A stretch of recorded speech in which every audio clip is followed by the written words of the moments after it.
Okay, we're back.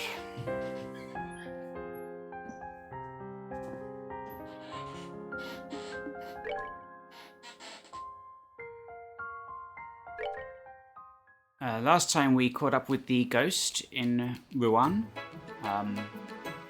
Bleu Blanc? Bleu Blanc? Bleu Blanc? One of the enforcers, and he was using a hologram? Or testing it out. We managed to escape narrowly, and now we're moving on to Zeiss. I did play a bit off stream, just did some side stuff, a few monster quests, and there's also a bit of exploring. There are side quests.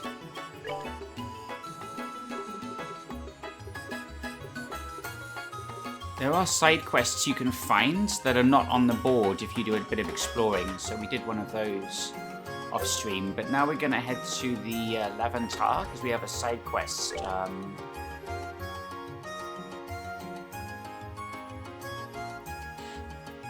Also,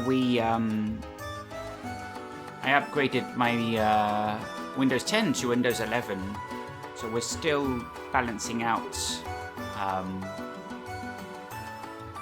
A few things are a bit out of sorts, like the audio levels, and we're balancing that out and monitoring that. So, recruiting great gamblers. It's going to pay 2,000 mirror. Persons confident in their gambling ability come ASAP to the first floor of the Lavantar Casino and Bar. This is Lacacia.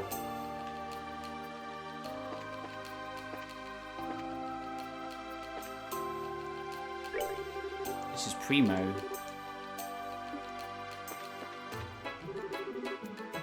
This is Alund.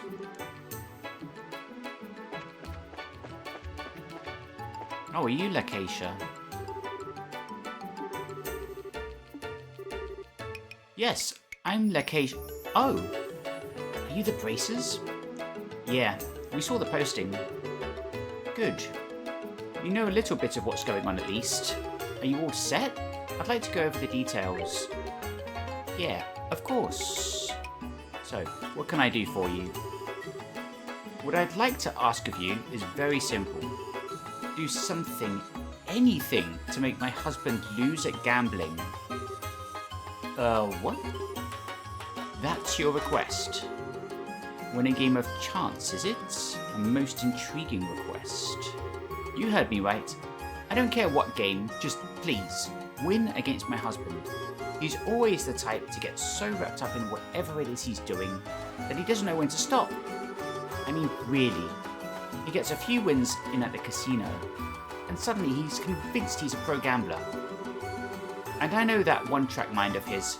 If he says he wants to turn pro, anything I say in one ear and out the other. So I'd like you to nip that in the bud before things get that far. Haha, I see. Family circumstances, huh? Sounds like things are hard for you. No, I was naive. I should have just refused when he suggested a casino trip. No point in complaining now. Here, let me give you 1,000 Mira as a wager. If you wager this all on one bet, I'm sure my husband will take you up. I sure hope so. Is your husband upstairs at the casino now? Yes. He's made himself nice and comfortable up there. Last I saw, he was playing cards. Felio's his name. Felio? Phil? Make sure he loses decisively. How do we win the match? I mean, gambling's ultimately luck, isn't it? Yes, but only to a degree. Letting that luck live or killing it takes skill. Whether we can win or not depends on your match. Strategy is the key, to be more precise. Now, I know they have poker up there. Unfortunately, no blackjack. If strategy is what you're worried about, you'll be fine. My husband is a total amateur. He's terrible at lying. Every thought that crosses his mind is written on his face, played as dry. He's not normally the kind of person well suited to gambling. Ah, really? Hearing that makes me feel a little bit more confident. Alright, let's do this thing. Knowing the game is important, but having the drive to get in there and win is what really brings it home. I'm in your corner. Now get up there and knock my husband down a few pegs.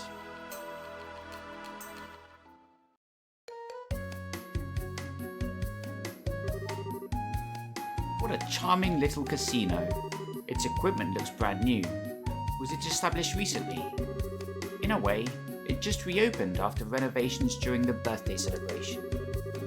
Hey, now I think about it, it was being worked on last time. I see. So, where is our high-rolling target? Right, his wife said he'd be at the card tables. I'm pretty sure that would be him.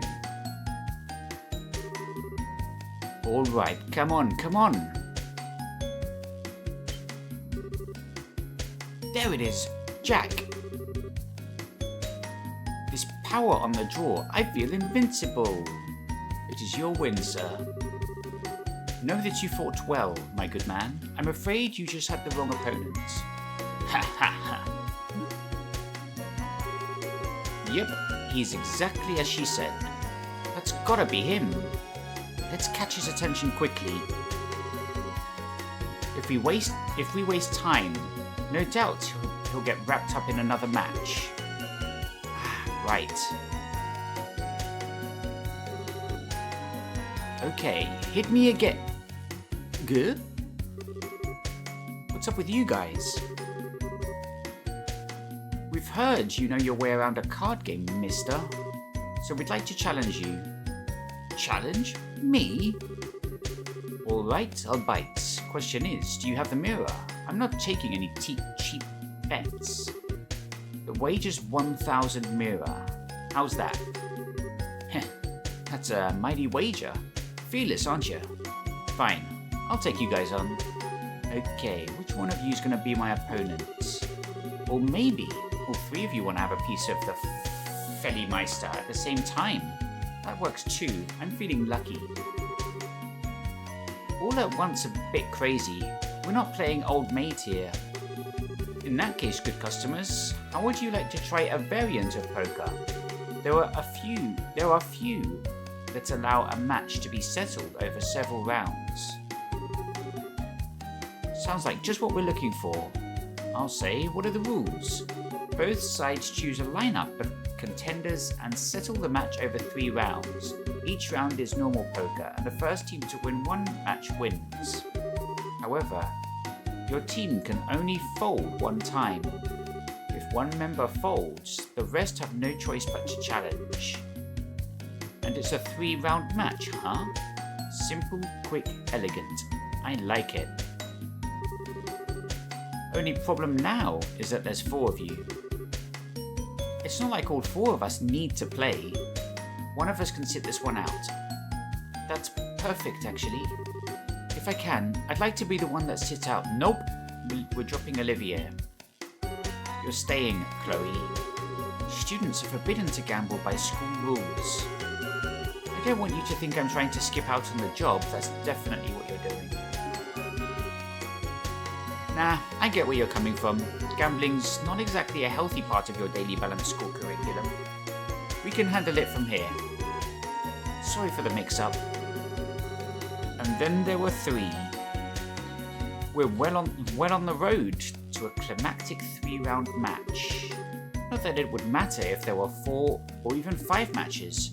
I'd win them all anyway. Are you satisfied with the rules as I explained them? Yeah, I'm okay with them. Allow me a few moments to make preparations. During that time, good guests, please decide the order of your matches.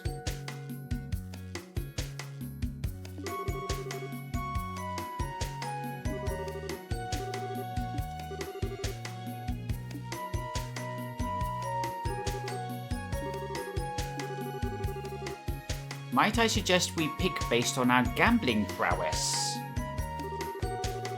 Full disclosure, guys, I have like 0 confidence in my card skills. Always lost to Joshua. Oh, but I bet you're pretty confident, right, Shara? You use cards a lot in fortune telling, so I can picture you knowing a thing or two about gambling. Yeah, I know a little. I've also got an ace up my sleeve for the worst case scenario too. An ace? Hehe, it's a secret unless we need it. Then I believe we'll have Shara take up the final step. Should good fortune fail us, we'll certainly be in need of that extra bit of luck. That being said, I would prefer to take up the middle. The second match will likely require a great deal of strategy, and I have some confidence in my card game. So you're second, Olivier, and Shara's last. Which means I'm first! Yes, that should be relatively easy on you.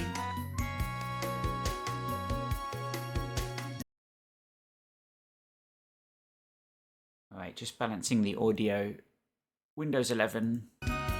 Need to rebalance everything.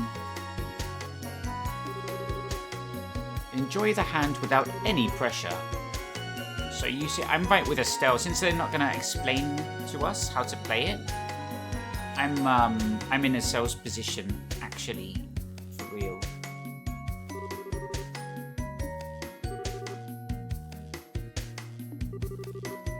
Heh, poker face is on, comrades.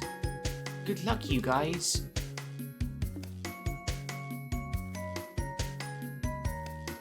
I maybe had poker explained to me once in my life. Probably around 15 years ago.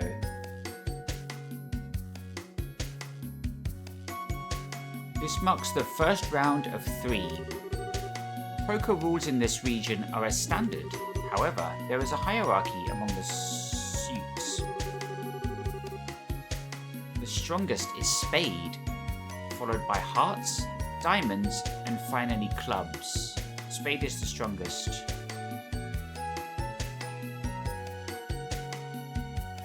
Clubs is the weakest. I will now begin dealing your cards.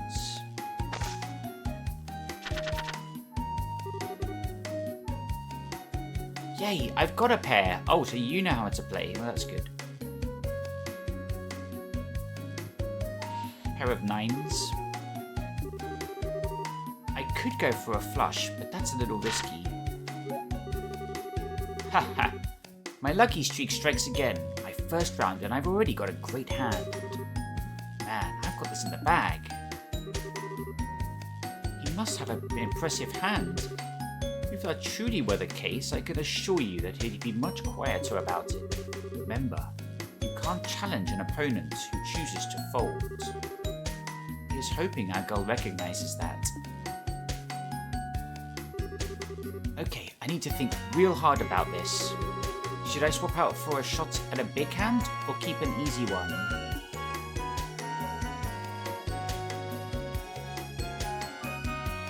Well, we think he's bluffing. Aim for heart flush. Swap leaving one pair. I like the queen artwork there. Is that Kana? Damn.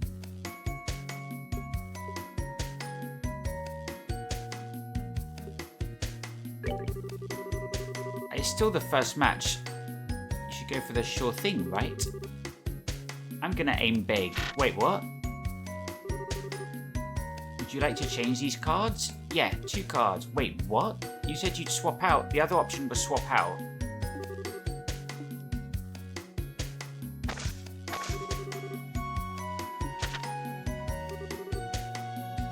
I'm so close. But close doesn't cut it. I've got no hand.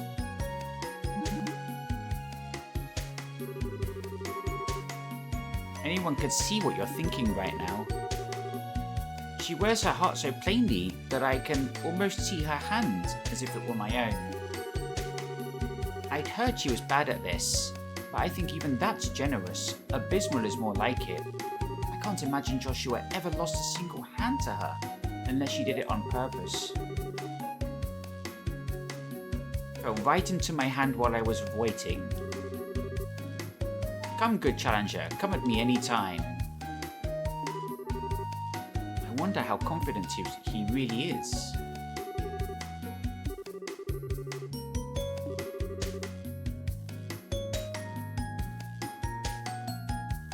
Okay, this one's a little clearer. I didn't mean to get new cards in the last one.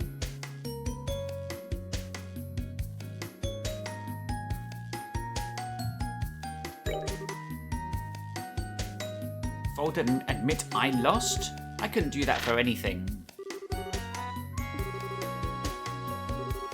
Are you sure? You don't look all that happy. Did you really get something? Stop yapping and bring it on. What to do? I could win this with this hand if I challenge. Alright, I'll challenge. See what he got.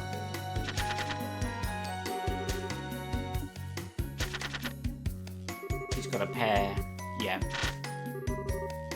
That's fine. It didn't explain the game to me at all, so it's whatever.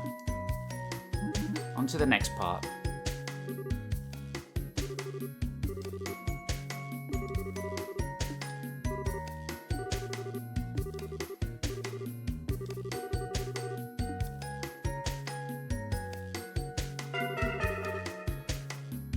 Oh, really? Okay.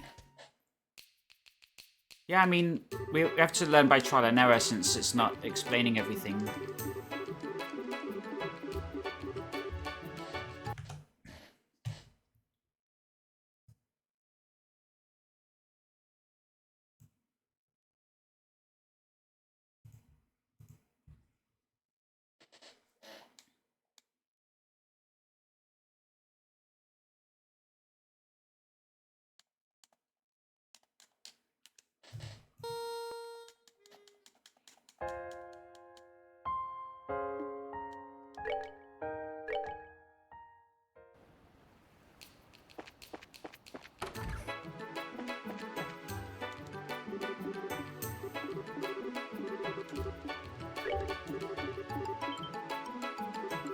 I don't think you can skip cutscenes in this game, can you?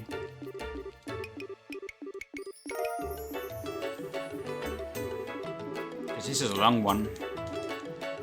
It's like a good 200 dialogue boxes.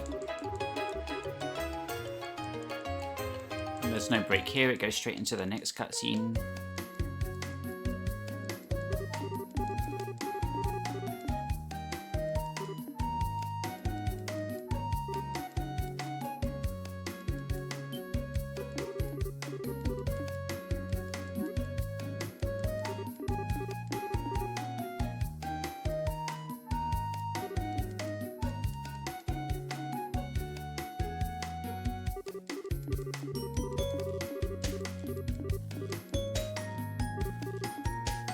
It took like a good 15 minutes to voice all this, so...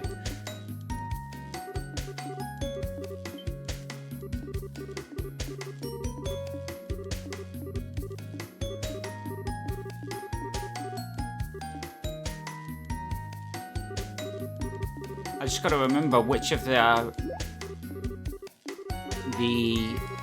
things to select, because it's not clear what they're gonna result in. I know what I picked ended up being the opposite of what I thought I picked, so we just have to remember that.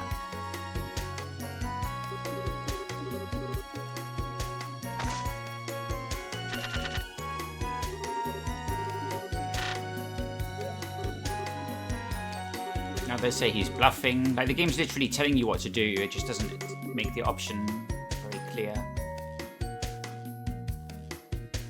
Here it says swap, leaving one pair. God, we might have to restart again. What did I pick the first time?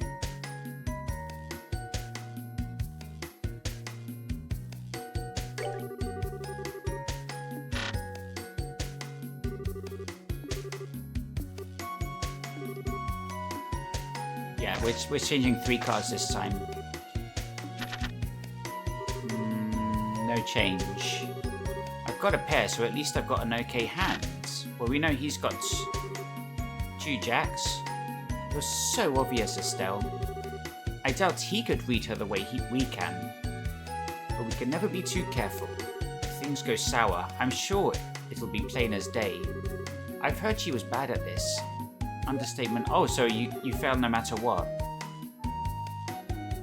fell right into my hand while I was rating. Come on, good challenger, come at me anytime. I've got a pair, but it's up to his hand if I win or not. Should I fold or challenge? He'd beat me, wouldn't he? Wait, they said spade was the strongest and club was the weakest. Spade, heart. I think it was spade, then hearts. And that would leave diamonds and then club. But I don't know how that plays into any of this. It doesn't really... that's the only explanation we had as to how this works.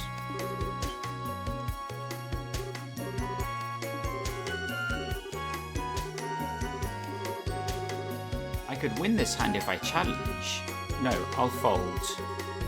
I'm afraid you can no longer fold starting with the next round. Alright, I did it! Good work out there. You took a strong stance and it paid off. Yeah, I'm just glad they didn't lose. Well, about that. What you did was more than winning. Our opponent is now cornered. Oh, I almost forgot. You can only fold once. Exactly, we won the first match, but it only takes one win from him for us to lose the bet. We have to proceed carefully. Are you prepared for the next match? That's my cue. May Lady Luck favour me with her grace.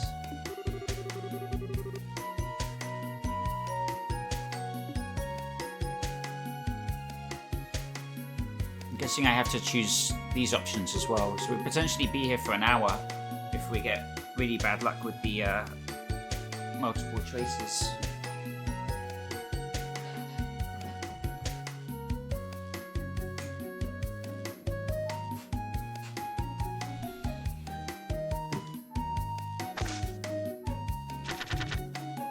Right, we've got a pair of 4.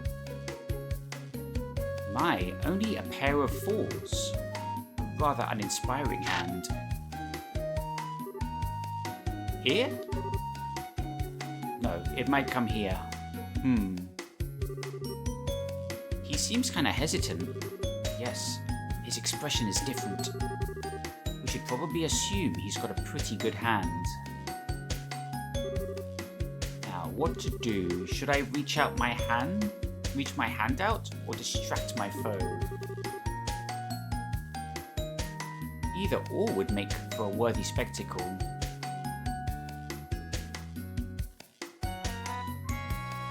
Exchange all cards, leaving the pair. Yeah, fuck it. How am I supposed to know? I'll take 2 cards. Oh no, they took the jack. I was hoping we might get another jack. 2 pairs. Enough to challenge on. Okay, looks like we survived. Man, I can't read his face at all. What the heck are you thinking, Olivier? He has a surprisingly strong poker face, doesn't he? Alright. Yeah, I'm okay. That's a very restrained reaction compared to before. Did you make a big hand? Oh, Sherry, you're supposed to know what you're doing. The way he's quieted down is quite disturbing. We're gonna challenge. Going by the theory, folding here would be an option, but let us try a strong push. But of course, the word retreat does not exist in my dictionary. What will you do, sir? I'll take the challenge. So we got a double pair. 4s and 6s. Challenge with a hand like that's careless. 3 aces. Oh, okay. So, with a Stell challenge with Olivier fold. Okay. Yeah. Not sure this is worth doing. But we might as well go in now since we've locked ourselves into skipping the cutscene for a second time.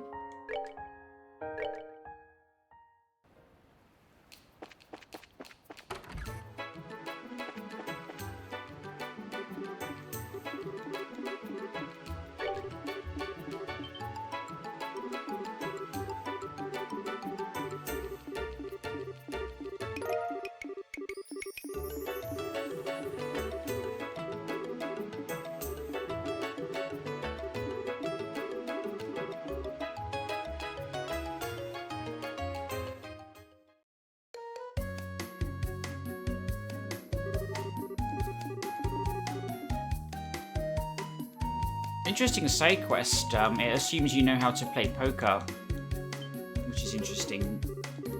It is fun because it's got a lot of character dialogue.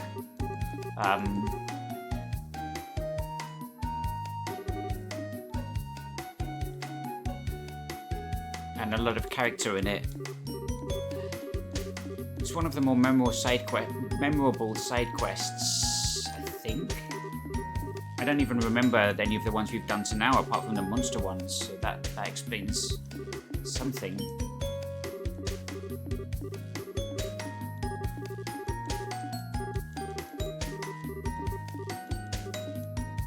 The one where we had to teach a class was kind of fun.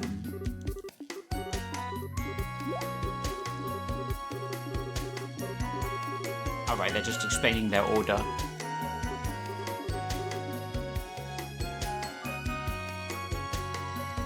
Now we had two options with each character, so there's two 50-50s, two possible failures.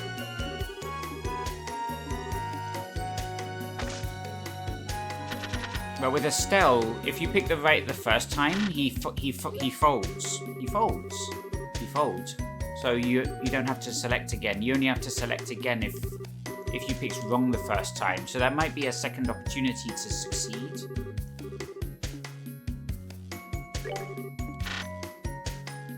That's the correct option. So if we challenge him, he...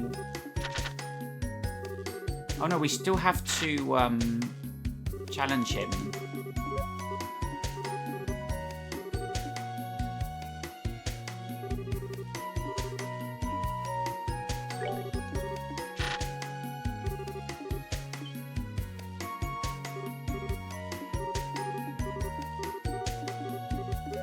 Yeah, he folds if you do that. So you do have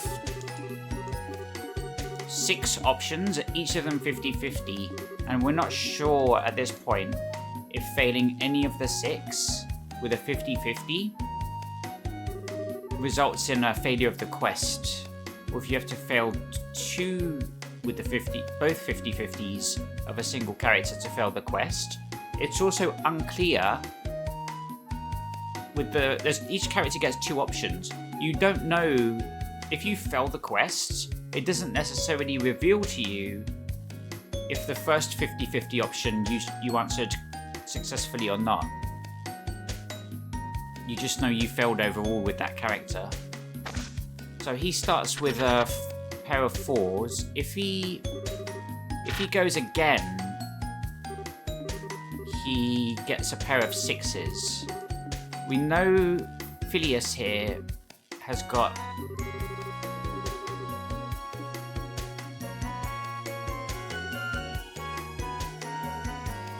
This might work out better. We might get another 4, or we might get... Play the game of deception? I have no idea what you're talking about. Okay, we lost the jack. That's not good. I will just fold. Man, I can't read his face at all. What the heck are you thinking, Olivier? Yeah, he's got triple 1s, so we're gonna fold.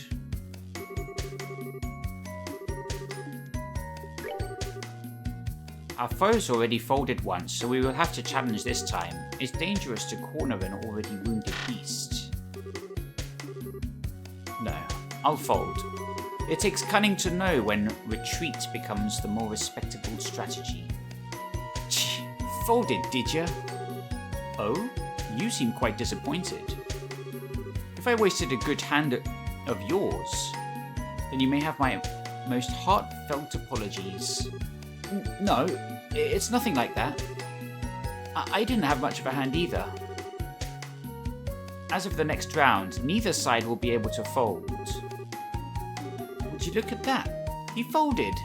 He probably figured out the odds were in Felio's hands. I have returned, my loves. Did you see? My calm and expert assessment of the situation was flawless. But did Felio have a good hand? If you challenged, you might have won. He wouldn't have, trust me. I'd say it is almost a certainty that he had a much stronger hand than mine. Methinks if I had challenged, I'd be swimming in a sea of tears by now. Yeah, we've seen that timeline.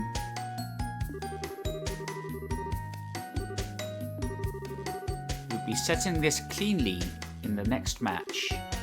Next is Shera's turn. I've got a hunch things will work out just fine. Now, with a bit of luck, the game just gives me an amazing hand. We understand through trial and error some of what the game's... but we still don't know the exact hierarchy. For example, in one game, his 111 beat out my 4 and 6. So it's still not clear what the hierarchy is, because the game never explained it. But I understand the whole bluffing thing challenge and fold. So the only way this is easy is if we get an amazing hand first off. Well then, Shera, let's see what you can do. I'll try not to disappoint.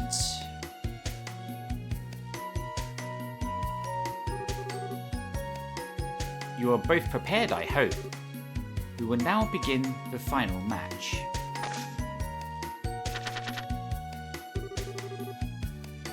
So it turned out like this, did it?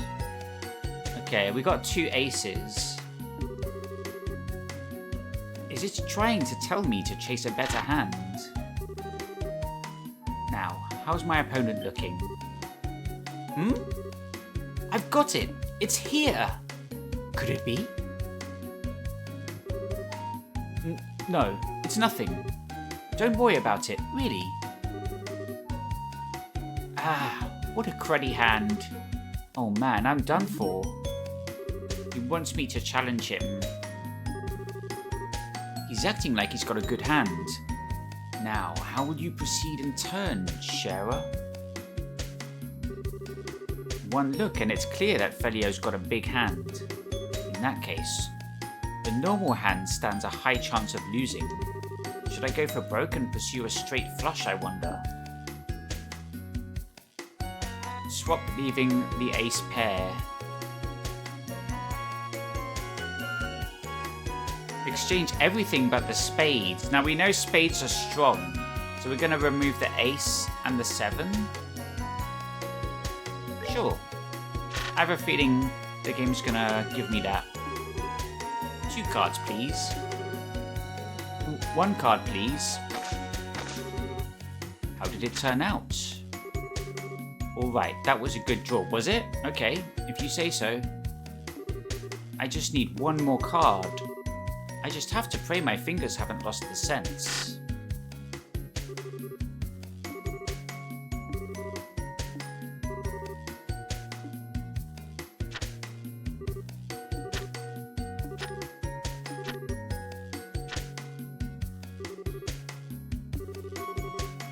It's a royal straight flush.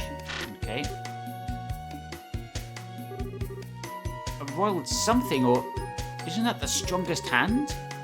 It would be hard to win against that hand.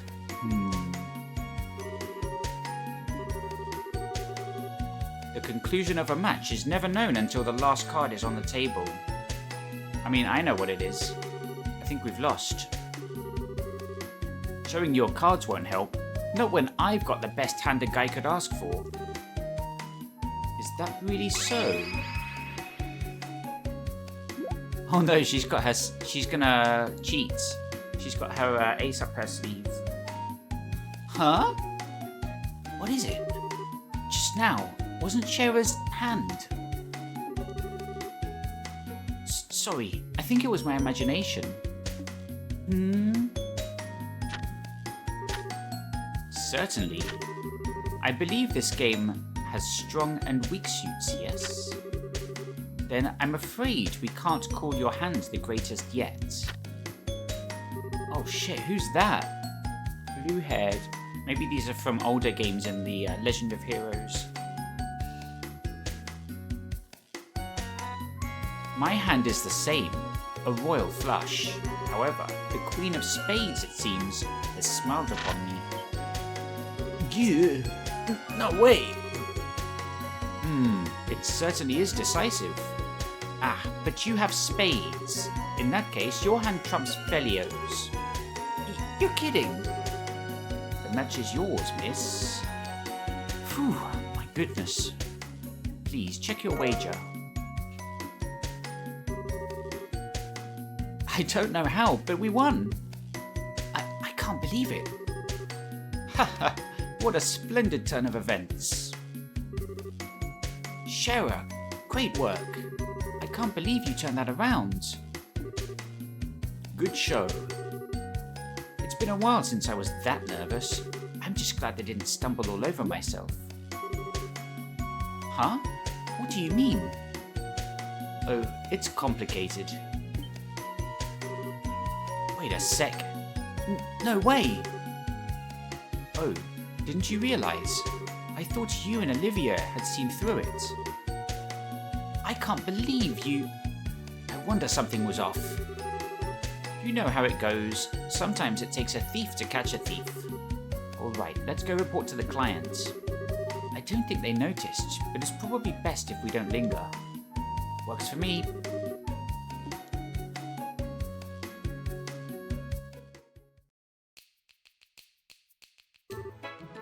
Really? You really beat my husband? Yeah, it was rough, but we took him down. Here's your wager. The 1,000 Mira has doubled after our win. Ah, that's fine. You can have that. Think of it as making up for how cheap the job pay was. You sure? I mean, I'm grateful, but, you know.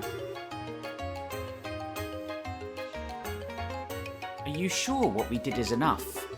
I don't know if your husband will learn his lesson just because he lost against us. Even if he doesn't, I'm sure the casino will finish the job.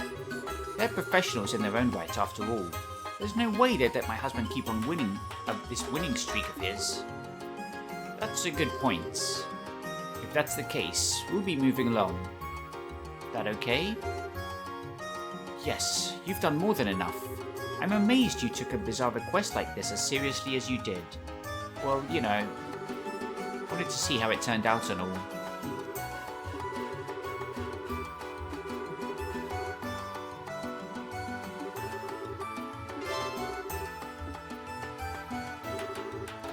Thanks for today. If anything else happens, I'll be sure to look you guys up. Let's see how Phileas Fogg's taken it. Oh, he's vanished.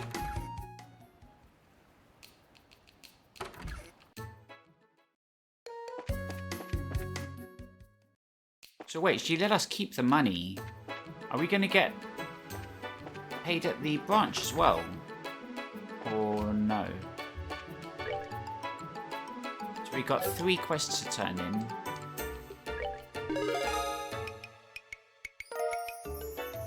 Maybe it's just showing what she's already given me. Oh, this is the one that wasn't on the request board. We got 1,503 BP for that. 2,000, 3,000, 3 BP, nice. Oh damn, we're F rank. Absorb quartz. Let's take a look at that.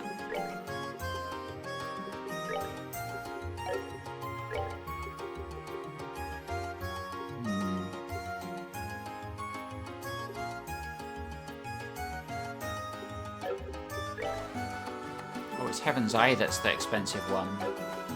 I'm getting so many quartz now, I'm struggling to know. Oh, that's odd. She doesn't have a quartz slotted there.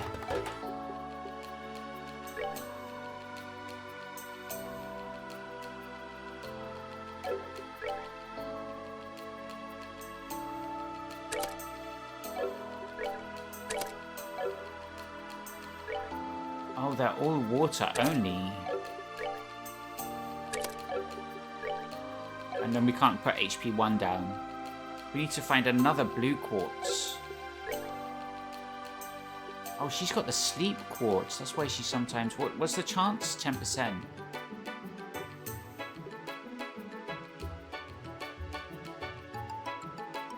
Mind 1. It's only heal.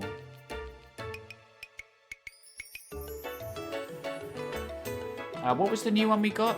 Absorb. Oh, it's a 2 slot. 2% of the user's max HP when defeating an enemy. Defeating an enemy. Yeah, that's not great.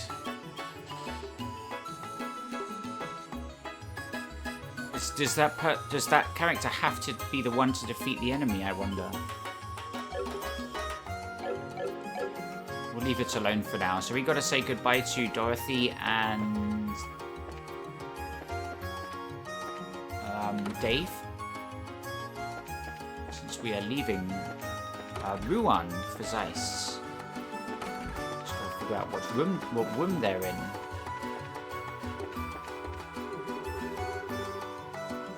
For now, I've taken on a part-time job to help with the election. I've just started, but I guess things are going okay. Oh, this is Belden, the guy who saw the ghost. Looks like we found them. Ah, you guys. I heard from Dorothy that you guys solved our little ghost problem. Yeah, we did, but is Dorothy okay? She was yammering on drowsily about what happened. When she was finished, she conked right out. So I had to put her to bed. I'm afraid we did drag her along with us in the dead of night. Not only that, but we owe her our lives. She's earned a bit of rest.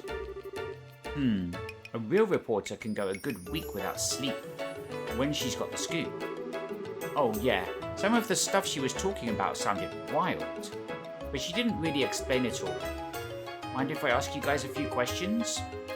Go ahead. Estelle gave Niall an outline of their encounter with Leblanc and answered his questions.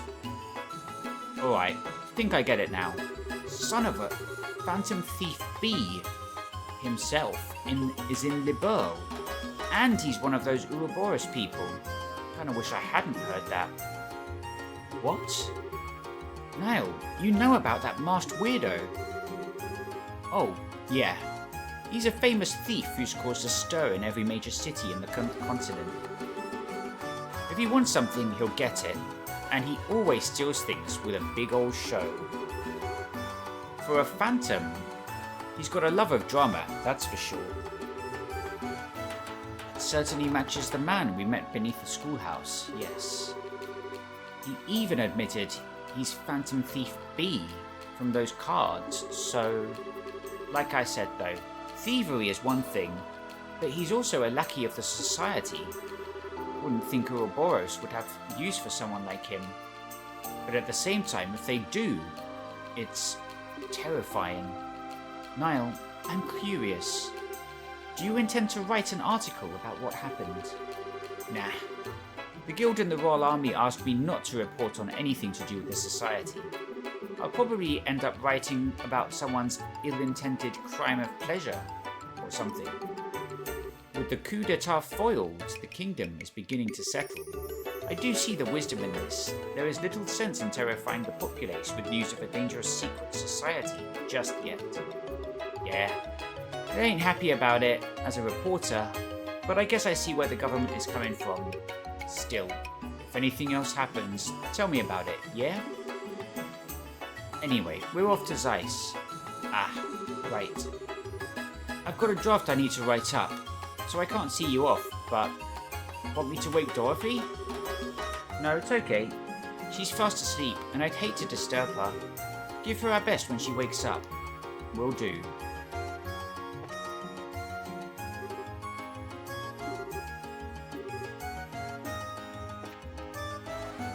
Alright, so we gotta head to the landing pad, if I can remember where that is.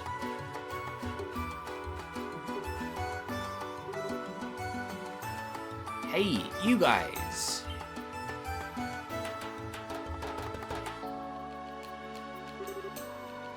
Terrio? You're bracers, right? Yeah. You look kind of frazzled. There's something I'd like you to investigate urgently. Could you come right now? Why not?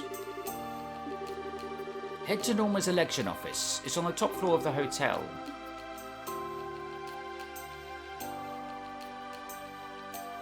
Which one's Norman? I'm telling you, I didn't do it. Hurry up and let me go home. I've got work to do. Now, calm down. Just bear with us until the bracers arrive. Once their investigation's done, you can leave. Speak of the devil. See? Here they are.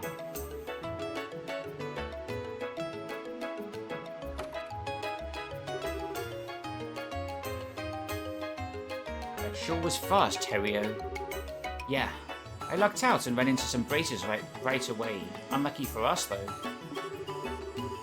I'm sure you've seen him on posters around the city. One of the guys running for mayor, I think. I'm Estelle Bright of the Bracer Guild. I'm Sherazar Harvey, also a bracer. So, let's get to it. What happened? One of our campaigners, Dells, was injured by someone. In other words, it's an assault case. An assault?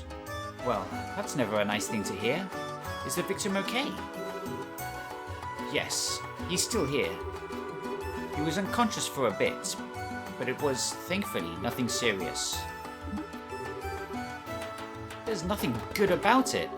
The back of my head still hurts like you wouldn't believe. Yeah, I should probably get him checked for concussion. Were you attacked from behind? Yes, ma'am. Right out of the blue, too. I was taking a breather on the balcony, and all of a sudden, from behind, thud. How vicious. Sounds nasty. When did the incident occur? It happened today, just after lunch. Norman and I were checking out a potential location for a speech by the bridge. Cooper here had just turned up then. When I talked to him, he said he has some important business with Norman. What kind of business? Portos told me to come apologize for that mess on the bridge. It's not like it's all my fault, but I did sort of make it worse. I see, so you came to say sorry for the scuffle. Yes, but Norman was still very busy at the time. We asked Cooper to wait in the office area. That's when I showed him to this room.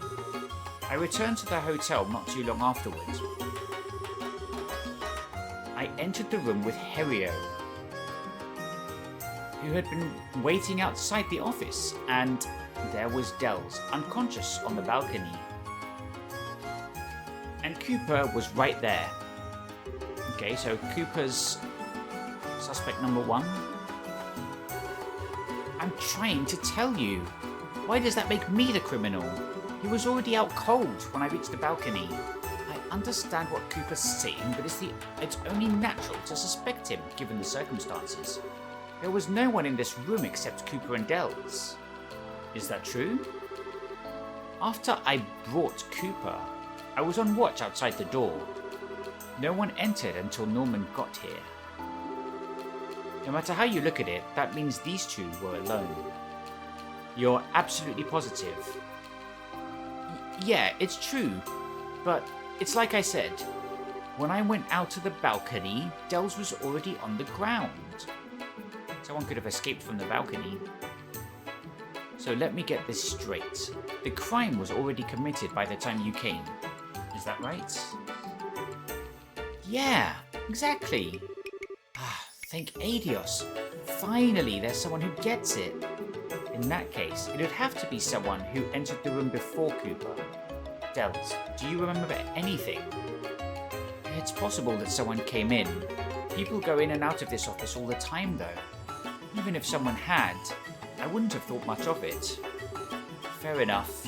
It's an election office, so that makes sense. At least we have a good idea what's going on. The culprit behind this attack must be one of two people. Cooper, or someone who came before him into the room. should be able to narrow it down if we get enough proof. Think we ought to start questioning. If there's nothing else to be gleaned here, then yes. If you gentlemen can think of anything else, please tell me now, even if it seems trivial or unimportant. Alright then, I have one more thing I'd like to add. There was something that occurred to me as I was looking through the room after the incident. There's signs it had been rummaged around in. Not at all. Just the opposite, in fact. It actually felt like it was cleaner than before. Huh? Is a serial cleaner on the loose? One way to interpret it would be as a disguise to hide the fact that the room had been searched. Of course, it appears they went too far, inadvertently arousing suspicion in the process. Damn, Olivia's a detective here. That's not a bad train of thought.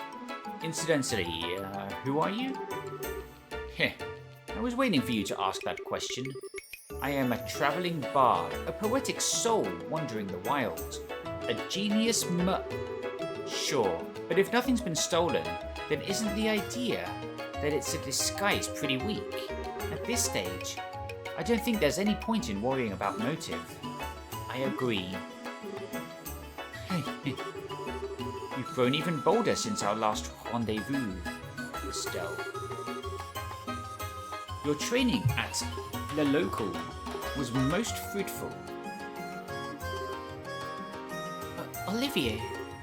Just ignore him. Now, if there's nothing else here you can tell us, we should get to questioning. Certainly.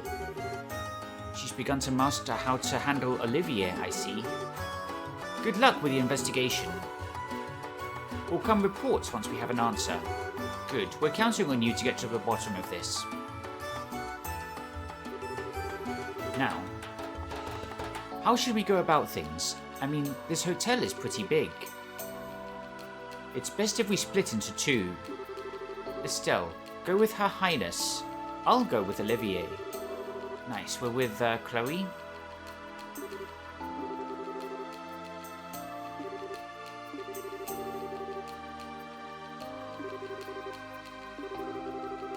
Alright, our first order of business is to gather information on the suspect. If you go around asking about Cooper, something should turn up. Should you get a clearer picture of the criminal, come back here. So once we've found the criminal, go report it to you. No problem. Let's go see what we can find out. See, the thing is, I love this game. I love it. It's relaxing, it's chill, and there's something nostalgic about it. But we've gone from the game telling us that we're going to move on to a new area. We're going to see T again, Professor Russell. And now it's put on this wordy side quest. And we could have denied it, but we are taking our time in the game. And to make the player think you're going to go on to the next area, having been in this area for like half a dozen hours, and all the excitement of going to a different area. It's not a new area, because we spent a dozen hours in there in the first game, as with all of the areas in this game. Okay. What would you like to ask about, Cooper? I lost consciousness immediately, so I didn't see who hit me. Even catching a glance would have been better than nothing at all. Who are you? Herrio. Cooper's face went white as sheets the moment he saw us. He was surely dismayed at having been witnessed at the crime scene. This is Cooper. Let's ask Cooper about Cooper.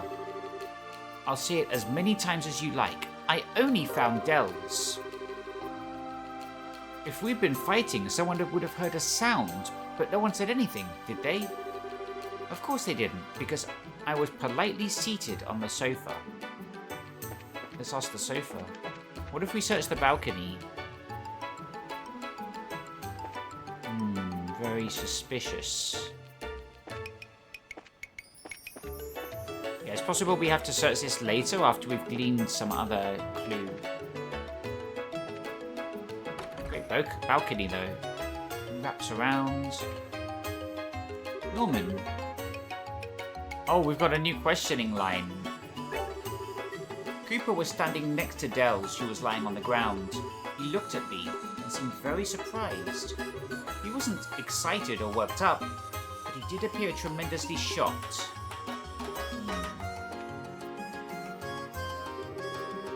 My graceful conversation skills finally have their time in the spotlight. Okay.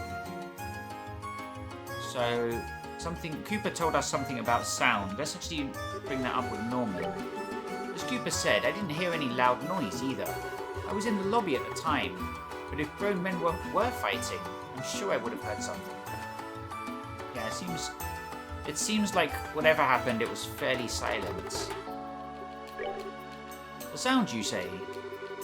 That would probably be the sound of me getting hit. Heard a hell of a bang in my head, that's for sure.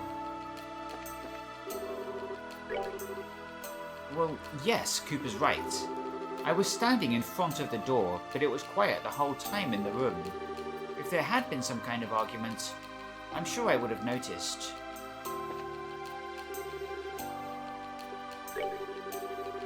If I'd fought with Dells, someone would have heard something. Okay, looks like we gotta expand our search. Mr. Cooper is a guest who comes here only on very rare occasions. Mostly, we have his patronage for work-related gatherings. A sound, you say? Unfortunately, I heard no such thing. That's not good. We might need another line of questioning. This is the presidential suite. It's upstairs. Let's check these rooms.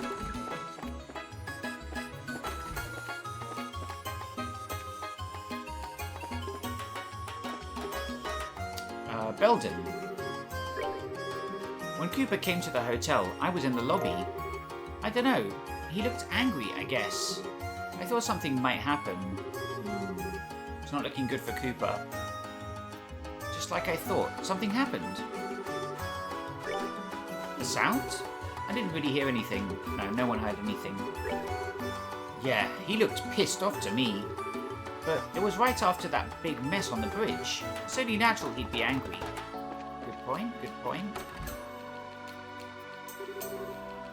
Haven't you left yet? Yeah, actually, a case popped up. What do you mean? Well, Estelle explained. Expel the assault case on Niall. Estelle expelled. You don't seem too interested. Yeah, I doubt it's big enough to make an article out of. Well, just in case, once you solve it, tell me what you got. Will do. Okay, gotta jot that down in my mental notes. Okay, we gotta ask people. We gotta ask Kepper about why he was angry. I was angry? Pfft, that's crazy. If you're gonna say that, Hario's attitude was way worse than mine, I think. The moment he saw me, he made this real nasty face. Try asking around about Hario. I bet you'll turn up some dirt. Him and Dells are rivals competing to be number 2 in Norman's camp.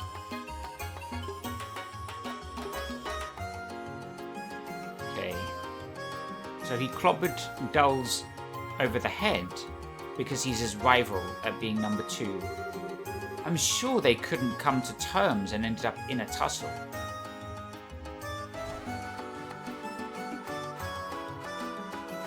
Yeah, I actually enjoy this kind of quest. There was a similar one in the first game where you're solving a robbery. In this case, it's an assault.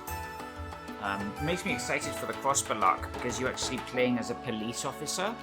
But I don't know anything about. I've never played any of the crossbow games, so it might not be as I'm hoping it to be.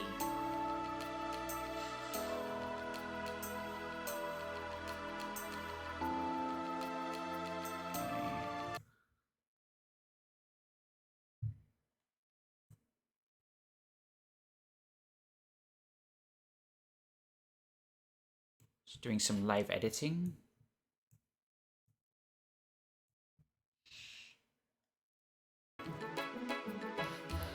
The light's a bit busted in my room, so most of the light's coming from the screen, which means my face will take on any colour in the screen. Right now it's a sort of yellow ochre, white. Damn, we got a lot to ask about. Let's ask about anger. Was Cooper angry? I didn't really look that way, but what? I have an unpleasant expression, you say? Well, of course. After a fuss like that, who wouldn't? What does that have to do with the case?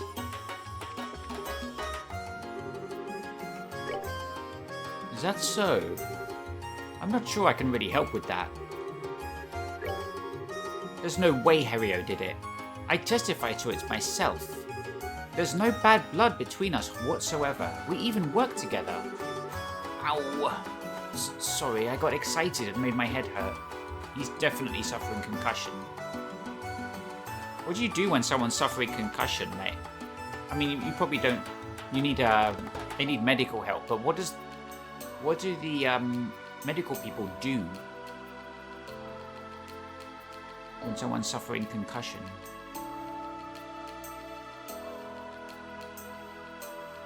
Let's ask, he doesn't think Harrio has anything against him, which is something Cooper brought up. But that doesn't mean he doesn't have anything against him. Let's see what Norman thinks about Harrio. It's unbelievable that you would suspect Harrio. In the first place, you're suggesting that he would hurt his co-worker. And what could possibly motivate him to do such a thing? Well... He didn't seem particularly angry when I met him at the bridge. Well, perhaps something happened while he was being led to the hotel.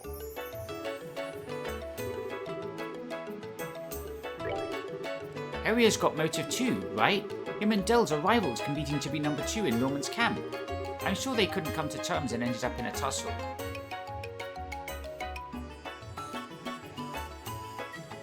I think we've exhausted everything here. I wonder if we can go outside. I fear I cannot agree. Mr. Cooper seems generally normal. Who said he was angry? You even doubt Harrio? He isn't the kind of person to resort to violence. Harrio is a most loyal man. He would never commit such a criminal act. Okay, strong objection to us, to our, asking questions about Harrio. Oh.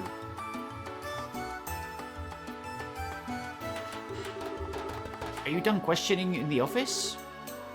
Yes, we're done here. How about you? It's going okay, I guess. I'm still checking out stuff. Keep it up, and don't get careless. Leave it to me.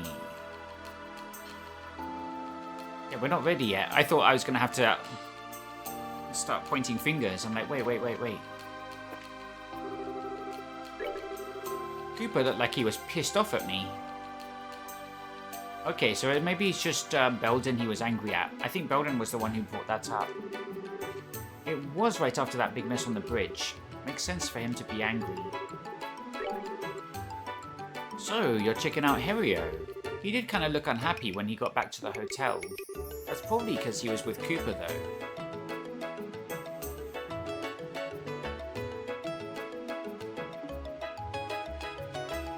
Okay, we got nothing.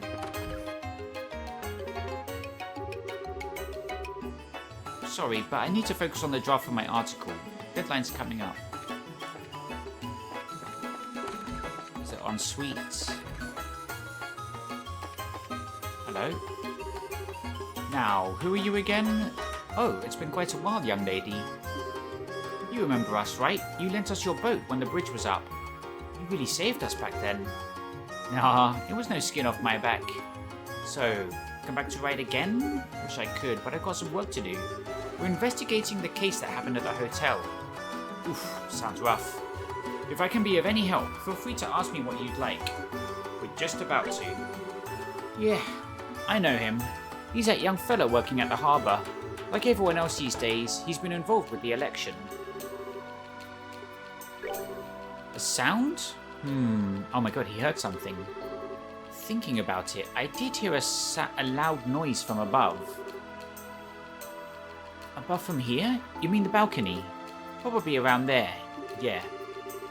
It was an impressive sound, like something had run into something else with a smack. Can't recall exactly when I'd heard it, though. Still, this is good stuff to know. Oh, was Cooper that angry? Well, youngsters get worked up so easily these days. Harrio's that young merchant fella, yeah?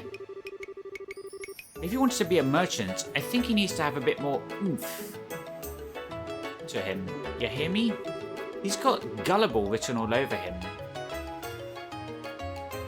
He'll get people ripping him off at every turn if he doesn't shape up. Okay, we got no new lines of questioning. I'm wondering if we can go outside. See, I thought if it happened on the balcony, someone outside could have seen something.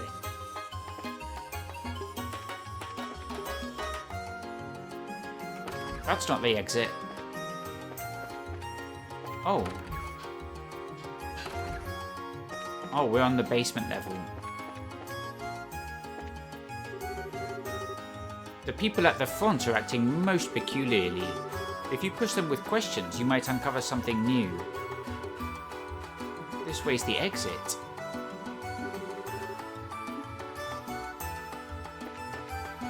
The people at the front. The front of what? You mean the entrance I just got denied from?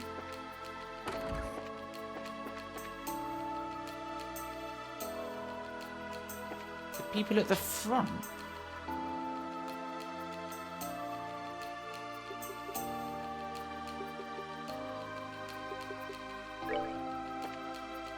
Give up.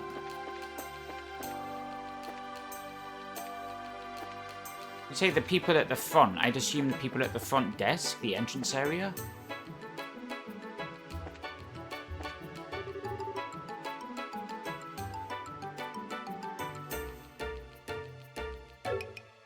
I'm sure we've asked everyone everything.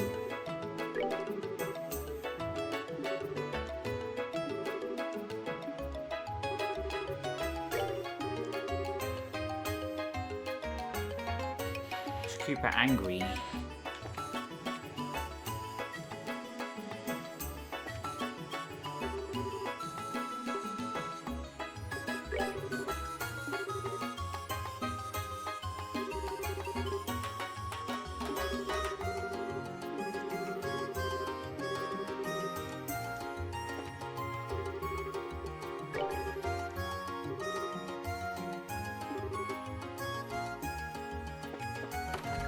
I wonder what Olivier meant.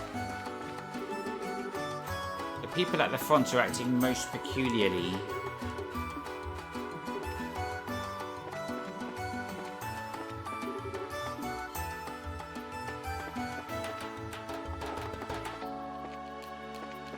You say people, like there's a few of them.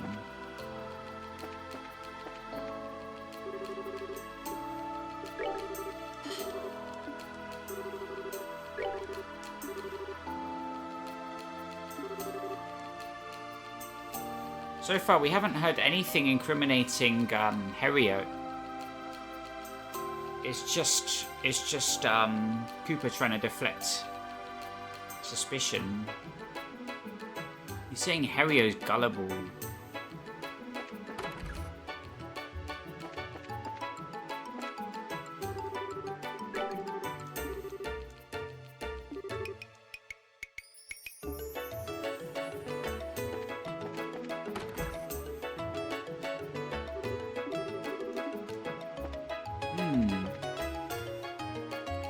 With that, I guess we're ready to report. There's no one else we can talk to, and I'm pretty sure we've exhausted.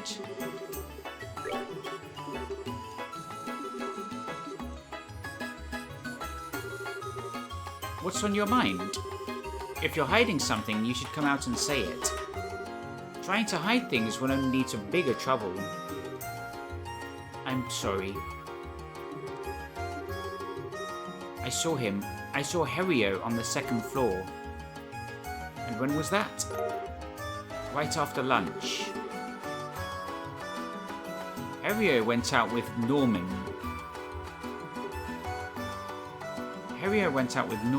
But shortly after that, Harrier came back and ran up to the second floor. It's kind of important to know. But still, I want you to pursue this lead. So when Olivier said the people were at the front, he's talking about the receptionist. So confusing. And I exhausted all the options with the receptionist already. I'm pretty sure.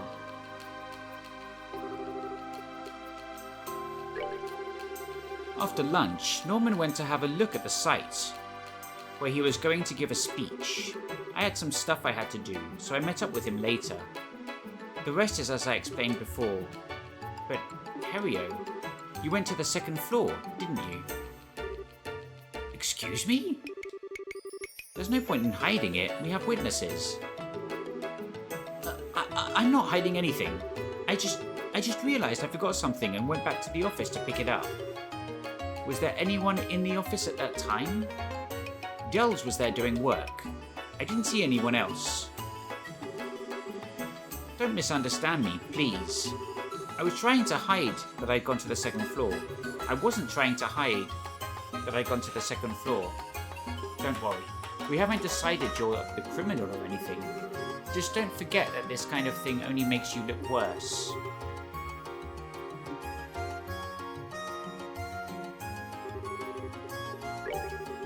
Yeah, we ordered food from the Laventar. Man, it was good. Yes, we ordered lunch today from the Laventar. I don't want my campaigners getting sick of eating the same food again and again, so I thought we'd try something different. That's as much a part of politics as the campaign itself. Indeed it is. I'll admit, my nerves have been on edge for some time now. It hasn't been easy to keep my eyes on everything, day in, day out. Sorry to hear that. That does sound pretty rough. Putting that aside, sir, what did you do after lunch? After lunch, Harrio and I immediately went to examine the place my speech is to be held at. Harrio had some other business to attend to first and met with me at the site. So you left right after lunch and met up with Harrio outside? Alright, that's all I need to hear.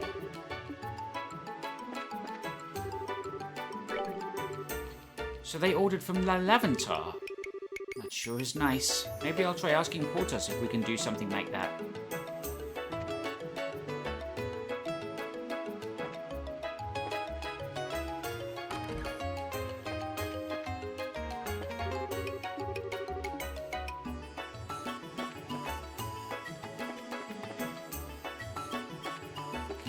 Go downstairs. We had a paella for lunch. I ate it on my own in the lobby. It's kind of suffocating to eat in the same room as my dad. Still, you know what? My dad's pretty unfair. He feeds us normal, boring stuff and then gets a special paella just for himself. Is that so?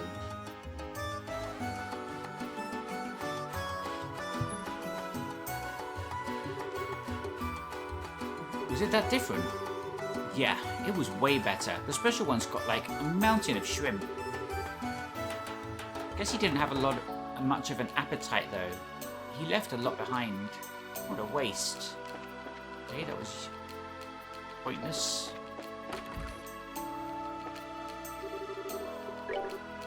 About lunch? I went to eat at the Laventar today.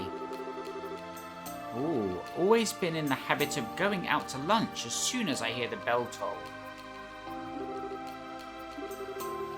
The bell on the Langland Bridge, remember? It rang when the bridge went up. Oh yeah. It always rings at certain times, see? I use it in place of a clock.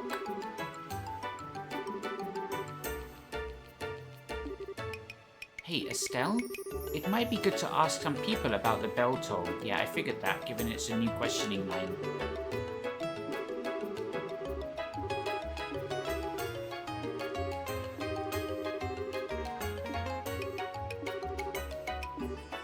Or localizers. They had to fill all that with something.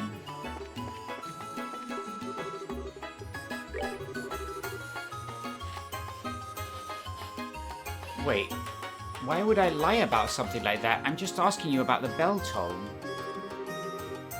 I was in the hotel basement, so I didn't notice it at all. Did the bridge bell already ring?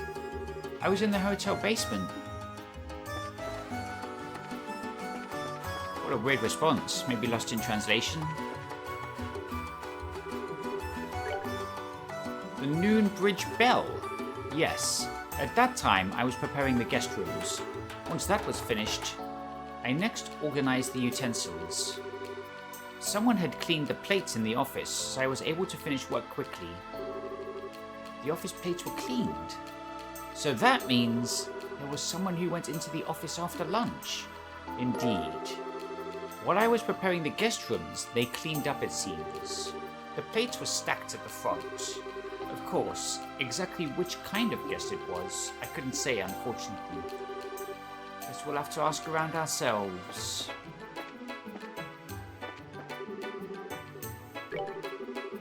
Who cleaned up the dishes in the office? I don't know. I wouldn't go to that much trouble. I'd been killing time in the hotel basement after lunch.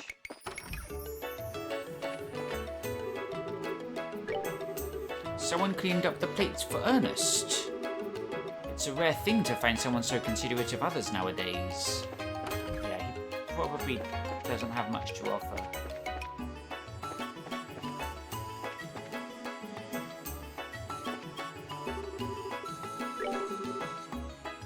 When did the bridge bell ring?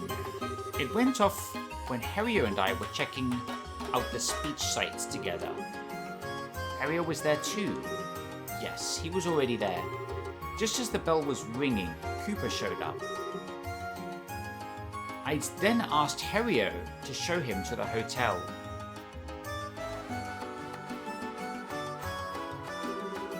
I see. Then it's Shaw. What's Shaw? I'm losing track of all the threads here.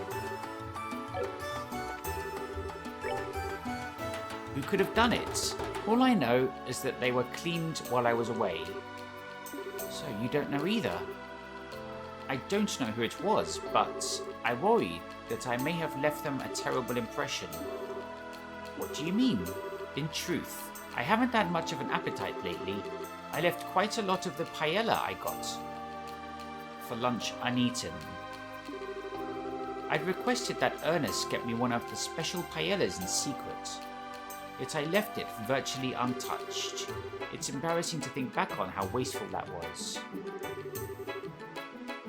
Didn't someone comment on how good the paella was? It must be really stressful to be running an election. That hasn't given us a new question. I heard the bell toll, yes. I think it was when I was meeting with Norman by the bridge. Then Cooper showed up, and I showed him the way to here. Who cleaned up? No idea. Someone must have done it while I was out. Were the plates and such cleaned by the time you got back to the office? I don't know. I wasn't exactly paying attention, so I can't say for sure. The sound of the bell, the bridge bell. Now that you mention it, I do think I heard that before I got hit. I'm sorry, my head feels like a wreck right now. Nothing's too clear. Now that you mention it, who did clean up? Sorry, I don't remember. But you were in the office, weren't you? You'd normally notice if someone came to clean. You're right, I would.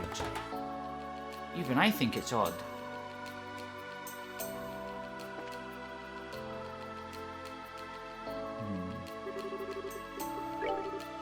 The bridge bell toll. Yeah, I was running across the bridge in a real hurry. I met Norman right about the same time by the bridge. You're looking for the person who cleaned up the plates? Look, who cares? Just hurry up and prove me innocent.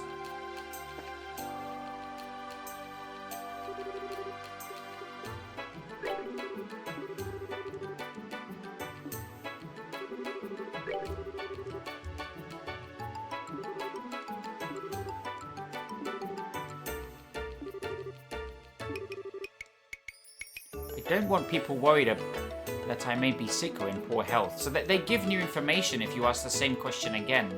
So this one has still pointed out that this guy should have noticed a cleaner in the room.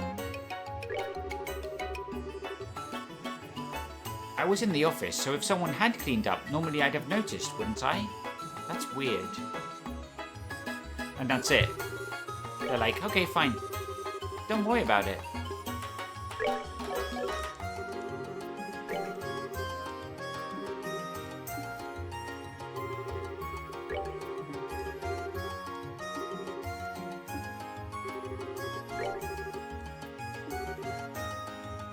Normally it would have been Ernest. That's the receptionist.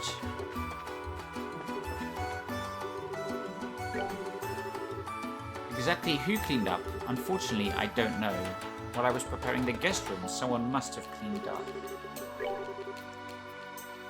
When the noon bell rang, I was tidying the utensils. Someone was kind enough to clean the plates in the office. I'm afraid my power is ebbing. I was raised in the city, so I feel I'm dreadful with standing around. As they say, the more beautiful the flowers, the easier it wilts. Okay. Olivia, that's not helpful. Let me grill this guy about the food.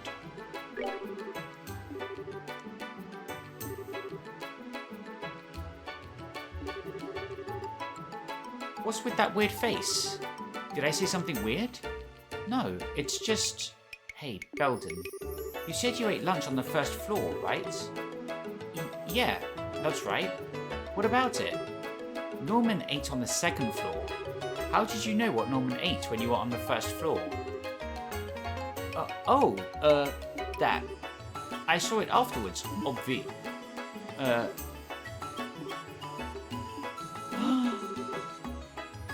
Sorry. My bad. Yeah. Actually, I heard from someone else. I don't remember who said it, though. Maybe you should investigate that next? That's so obviously suspicious.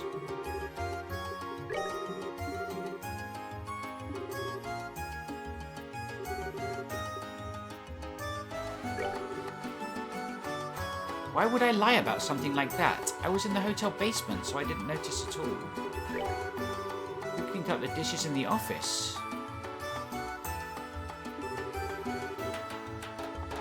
So someone told him they would eat what they were having for lunch, and he has no idea who.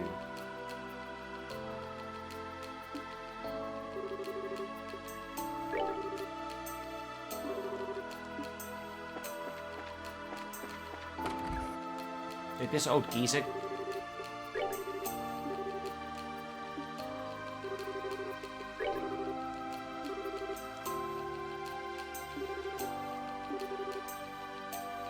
You'd have to go to the hotel to get there, though, right? Yep, that I do.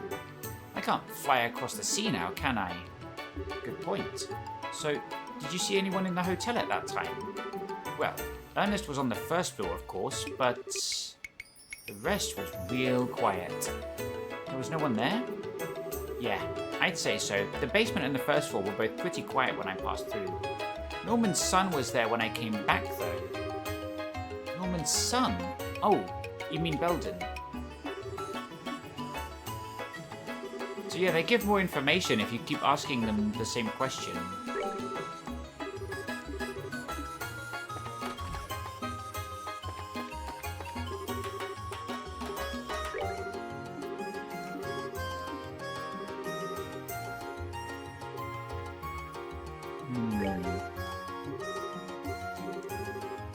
Were you really in the basement the whole time? What? Why? There's someone who passed through the basement right after the bell rang. According to their testimony, no one was here. That can't be right.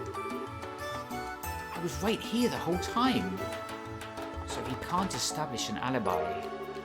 Just in case, we should probably ask around about Belden too.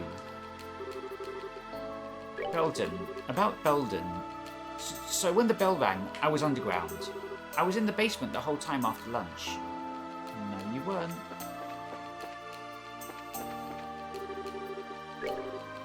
Young Belden? I'm afraid I didn't see him around when the bell rang. I was preparing the guest rooms at the time, you see. Young Belden? Wait, what was that second part? When I finished cleaning the utensils, he was in the lobby.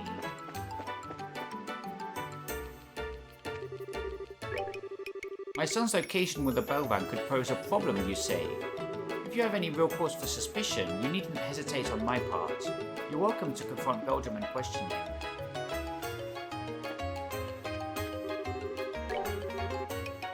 Where was Belden when the bell rang?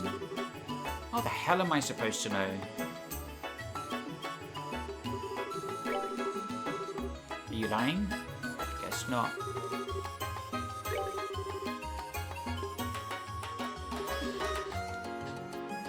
I don't know, but is he a suspect? What did you have for lunch? Man, it was good. He's the guy that said it was good.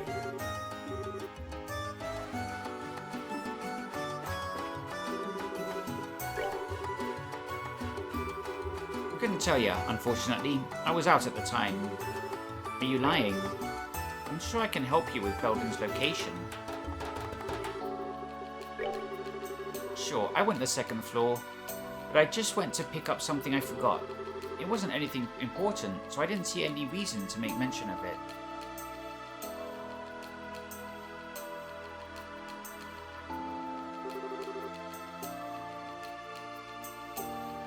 Damn.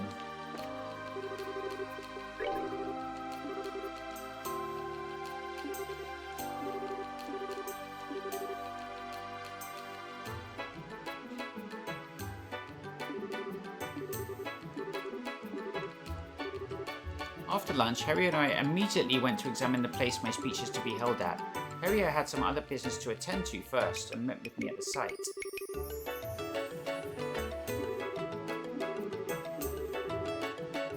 Which one's Harry-O?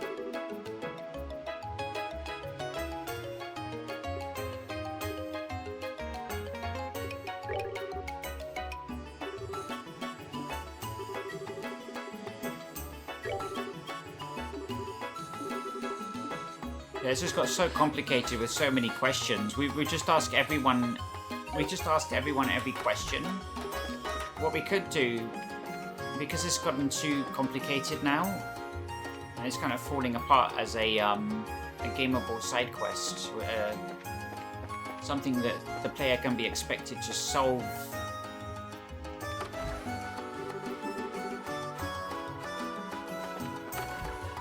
What we can do is ask everyone every question again. By Belden, you mean that kid? He wasn't in the basement, I'm pretty sure.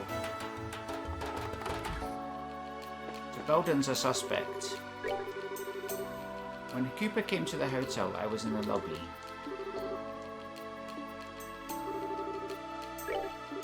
A sound? Didn't really hear anything. He looked pissed off to me.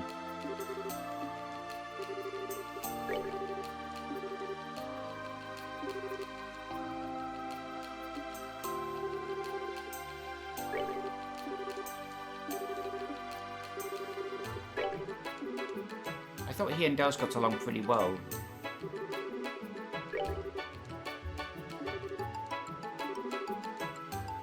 My dad's pretty unfair. He feeds us normal boring stuff, yeah.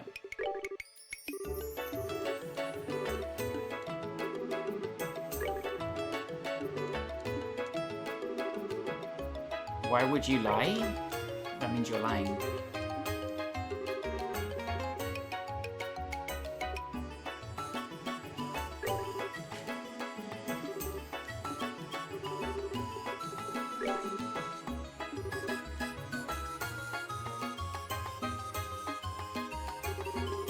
So he was missing after lunch.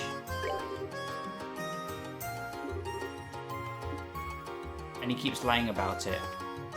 Because when the fisherman outside, or the boatman outside came through, he wasn't here.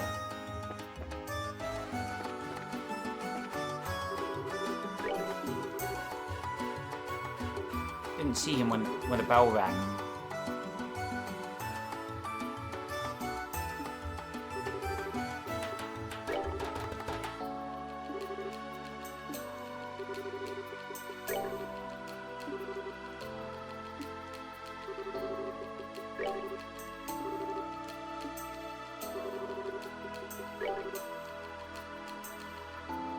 apologize for remaining silent on something I should have mentioned. However, I'm certain Hario could not be the criminal. I couldn't imagine him committing any such crime.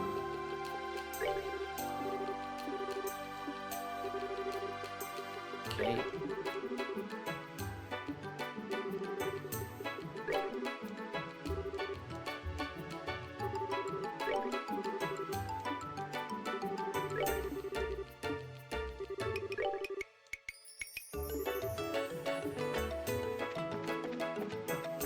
Yeah, my first mistake was assuming you only had to ask everyone one question once.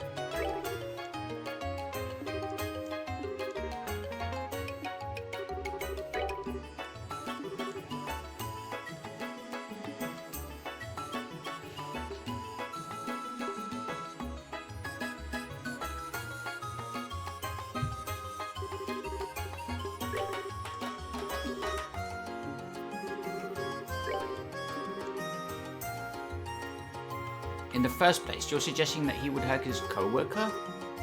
And what could possibly motivate him to do such a thing? The idea of a scuffle over who will be my right-hand man is nothing short of idiotic.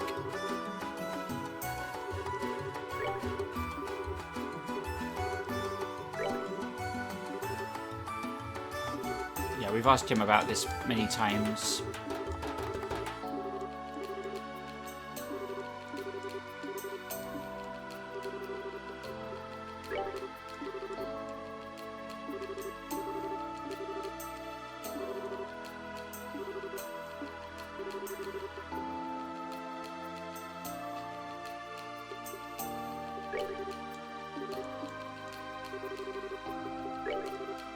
When did the bridge bell ring?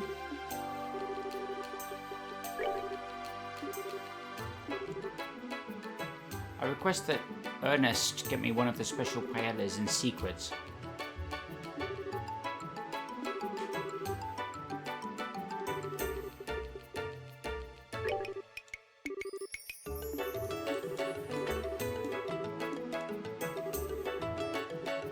So Belden knew they had paella, despite not being on the same floor, and says someone told him, but he can't remember who. So that's pretty. I'm thinking obviously Belden's the most suspicious. I don't think he said the period he wasn't in. He didn't say why he left for a moment or attempt to cover it up.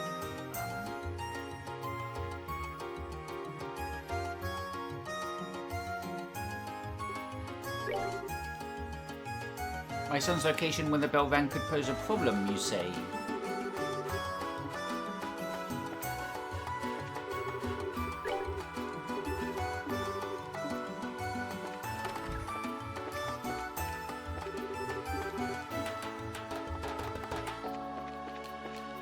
Maybe we've got all the information we can get. So when the bell rang, I was underground. I was in the basement the whole time.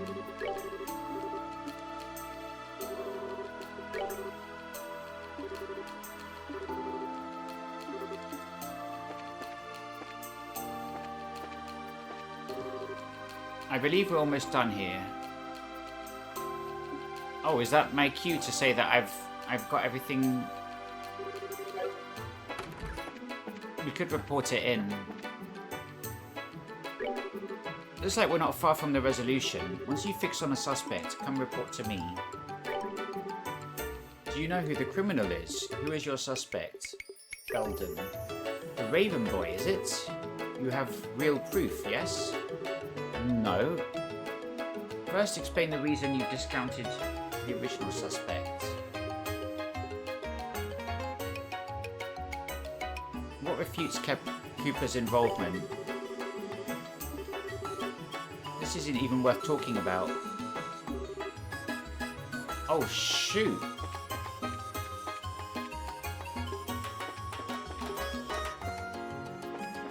Yeah, we literally just have to talk to everyone. I only found Dells. We've been fighting. Someone would have heard the sound.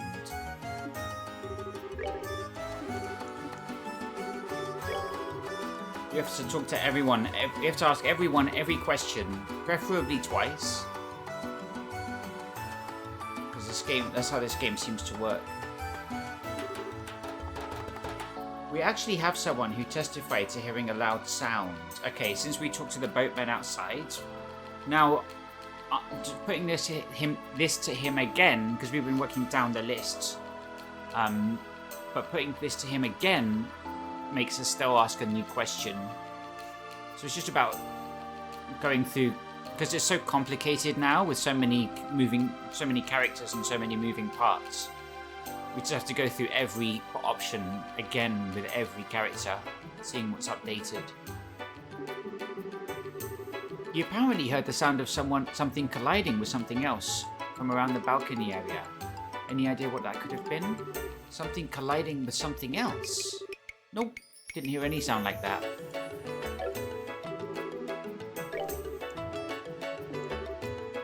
You positive the person who said that doesn't have bad hearing? There's no need to attack the person who said it. I was angry? That's crazy.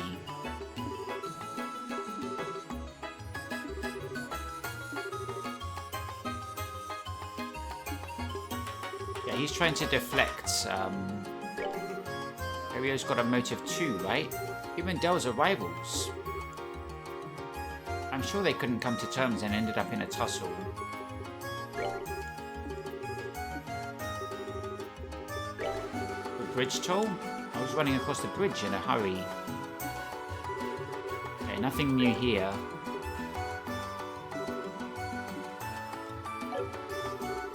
This guy's getting impatient, but he is the primary suspect according to most people. Where was Belden when the bell rang? How am I supposed to know? I don't know. Just poking. Just poking for holes. Is he a suspect?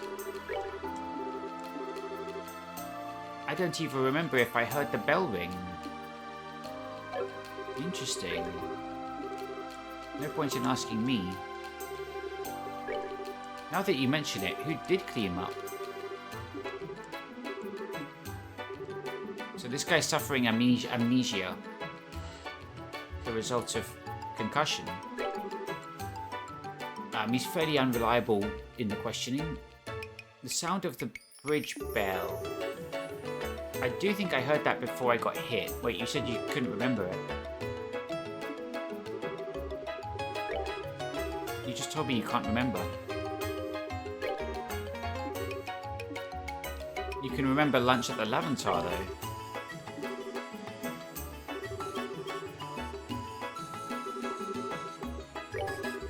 I'd be willing to legally testify that Hario's not the criminal.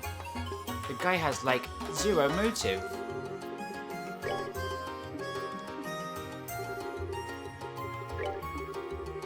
I'm not sure I can really help with that. What, with anger? Are you sure you can't help? Are you sure? The sound, you say? Probably the sound of me getting clobbered.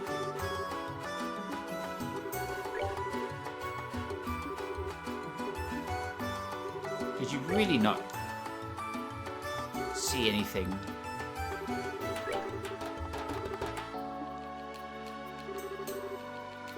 Now, the first thing Estelle asked was what proof. She asked if we have proof, which we don't. We're just suspecting Belden, but that's it. The second thing she asked is what rules out Cooper, who was the original suspect. Where was Belden when the bell rang? I'm not sure I can help you with Belden's location. I was out after all. Okay, you're not moving on that. Were the plates and such cleaned by the time you got back to the office? Don't know, wasn't paying attention. That's helpful, isn't it? Normally would have been Ernest. Yeah, he said that before. I heard the toll.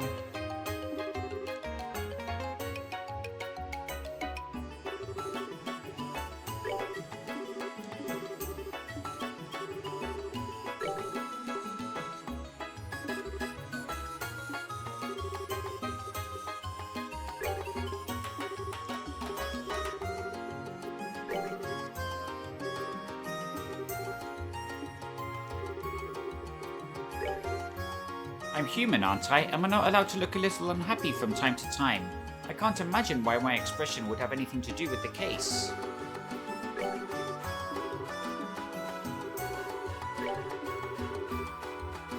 didn't look that way. Cooper was the same as always. He didn't seem to be angry, but what?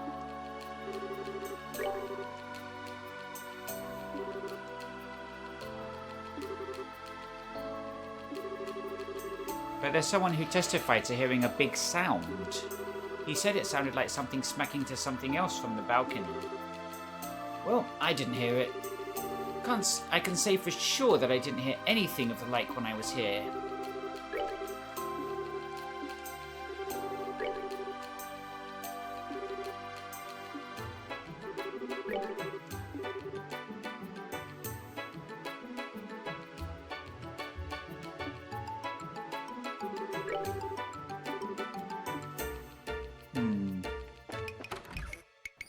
We already had a quick look outside, but they haven't like an hour into this thing, no one's indicated anything of like an object or evidence that might have been. You mentioned the plates. Where would they be? We can find some physical evidence.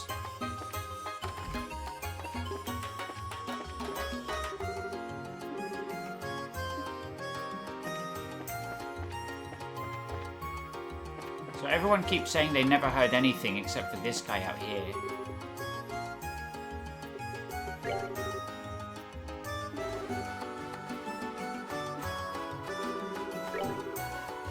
Memory's kind of fuzzy, but I did hear a noise from above. Okay, he has nothing more to say there.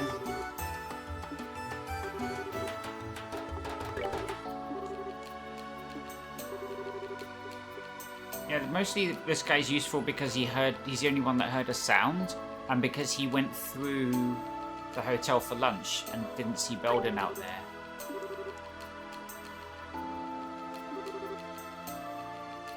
And he's calling Harry Gullible.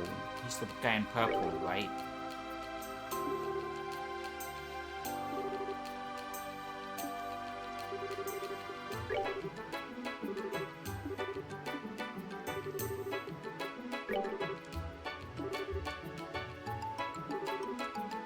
Speaking of the sound of a bell, you asked about it a second ago, didn't you? That big sound. Yeah, that thing. Well, I remember something now. That sound happens as if it were timed to the bell. Okay, so the reason no one heard it was because someone cleverly masked the sound of the assault with the sound of the bell. So basically, you heard the sound of the bell at roughly the same time as the big sound. Well, if you want to make it sound all boring, yeah. If that sound was something caused by the criminal, then someone without an alibi when the bell rang is the criminal. We should check out people we suspect. Belden, I think, obviously we've gone back to Belden several times before, but he says he didn't hear anything.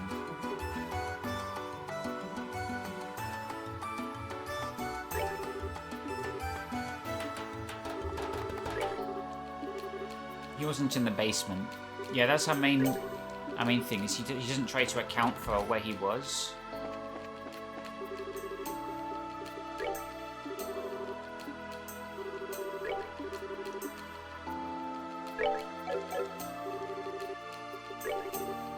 So when the bell rang, I was underground. I was in the basement the whole time, but you didn't hear the bell ring.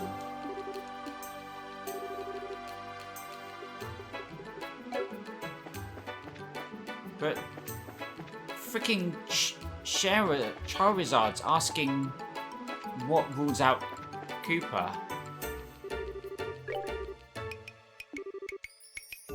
We actually have someone who testified hearing a loud sound. Something colliding with something else.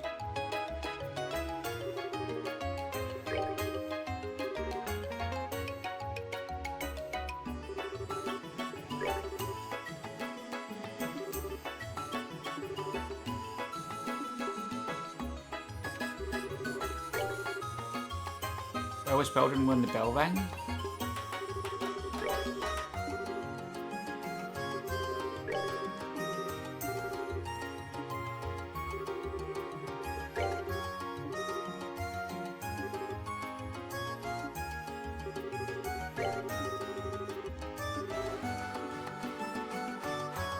Damn.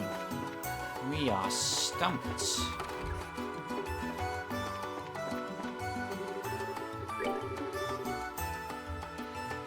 Didn't see him around when the bell rang. That's when we think the assault took place.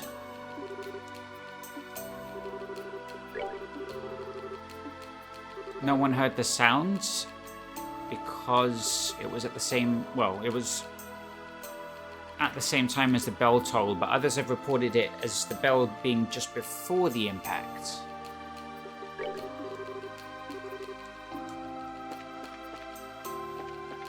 So we just got to grill Belden now?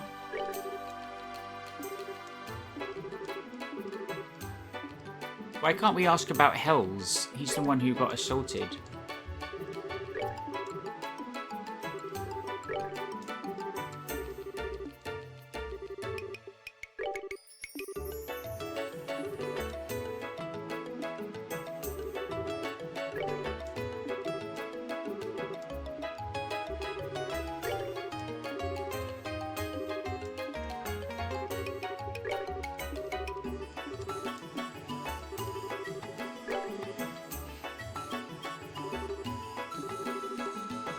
You know what? My dad's pretty unfair. Yeah, we've seen all this before.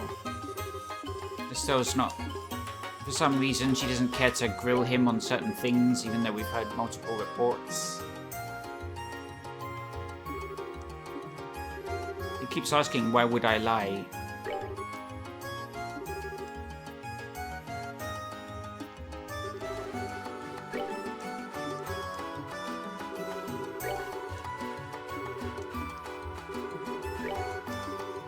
Okay, we'll go back to Charizard, but we haven't found what she asked for.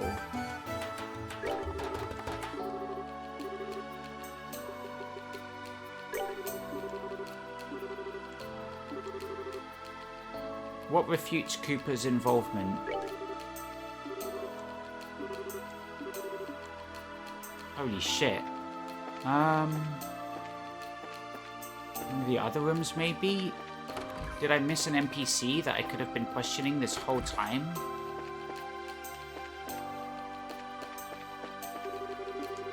Right, we're not allowed outside. Right.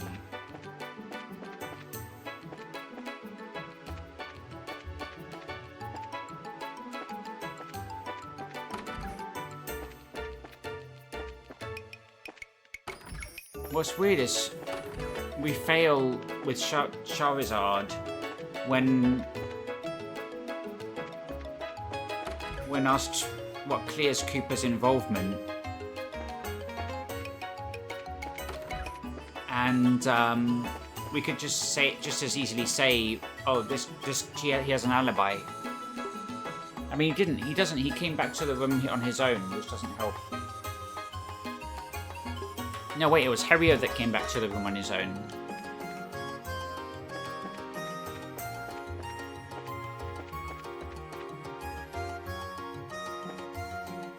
So this is Cooper. He says he's the one who found Dells, and he was surprised to be found standing over him.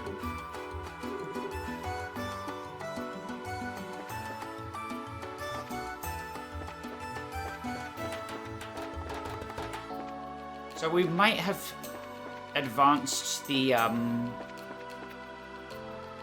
questioning. But if we did, it was invisible. Like, you know, this is an old game, so it doesn't... we might have advanced the state where now, if we were ask a specific person a specific question, maybe even multiple times, it will give new information.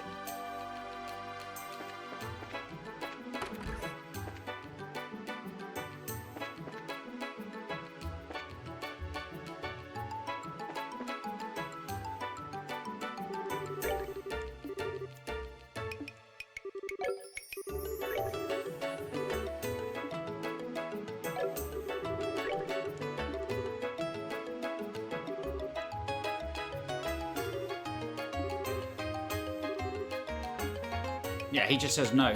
It's really unhelpful.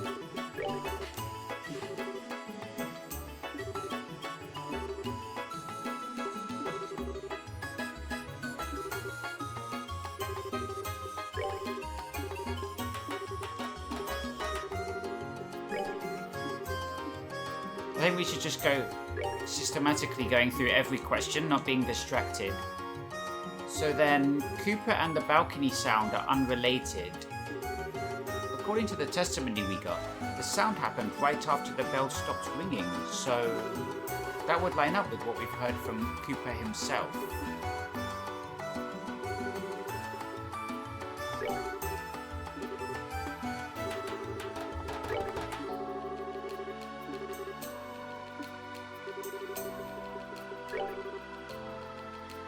So that might have changed the game state now. All they said was the sound happens shortly after the bell stopped ringing.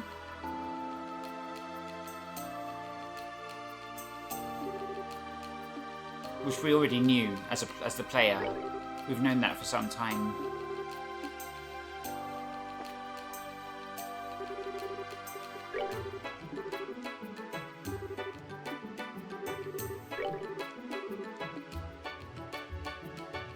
And we already know that Belden is unaware of the bell ringing.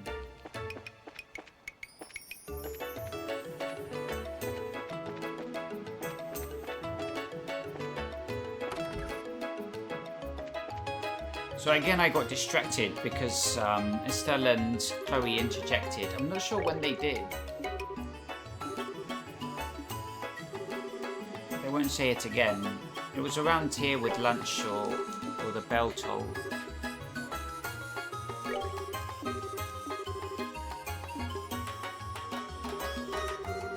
Problem is, this guy talks a lot.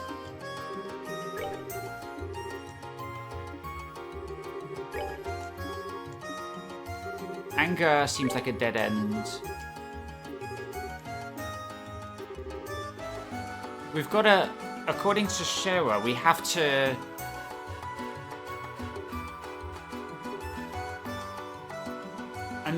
unless of course it's not Belden and we're just barking up the wrong tree and it's Harrier instead.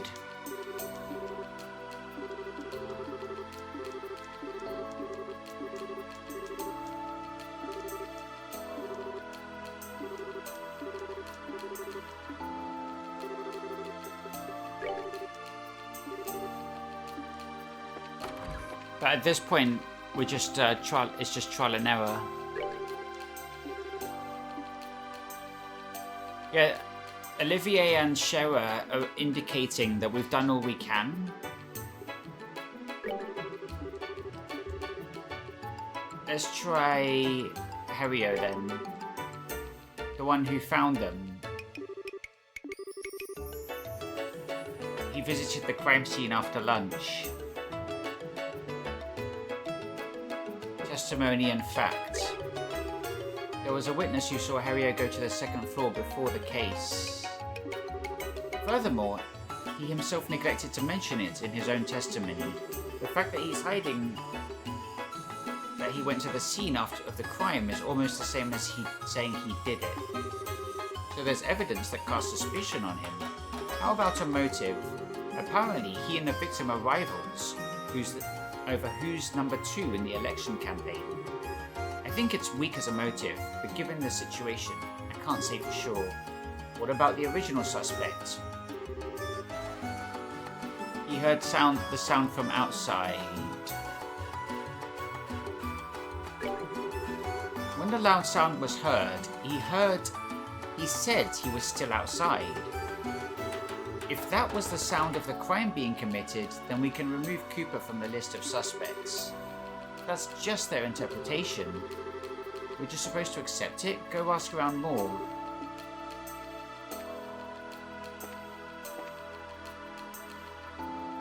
We need someone to say when the bell rang,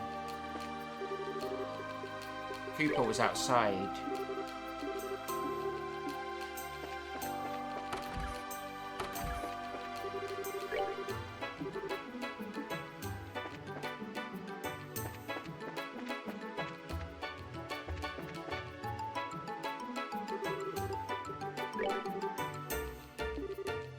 unfortunately, we've asked him the same question so many times. We're just not getting what the game's asking for. We seem to make a lot of progress accusing Herio, even though I think it's Belden. No, we need to know more about when the we need to know more about when the bell went off.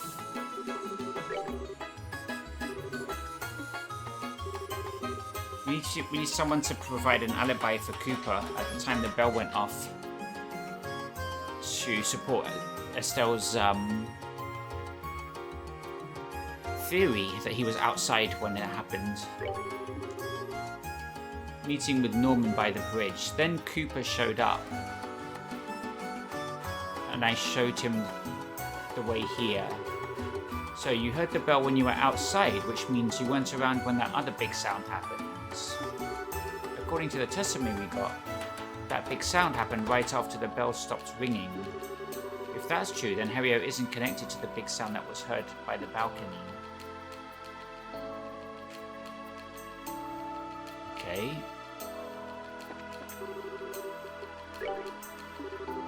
I was running across the bridge. I met Norma around the same time by the bridge. It went off when Herio and I were checking out the speech site together. Herio was there too. Just as the bell was ringing, Cooper showed up.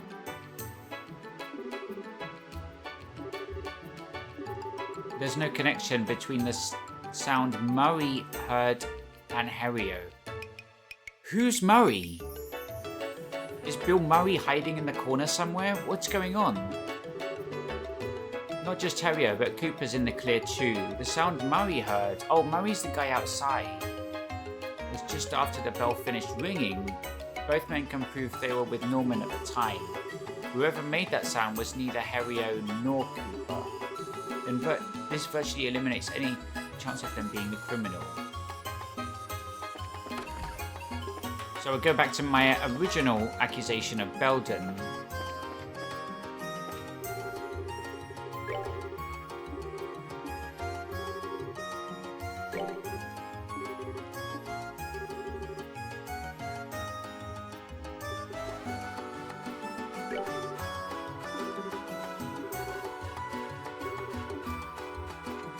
Okay. We made good progress there. It was logical as well. It wasn't just complete like trial and error. It was like, oh, this guy saw me right after the bell went off, and we went up to him, and he was like, yep, I saw him right as the bell stopped ringing.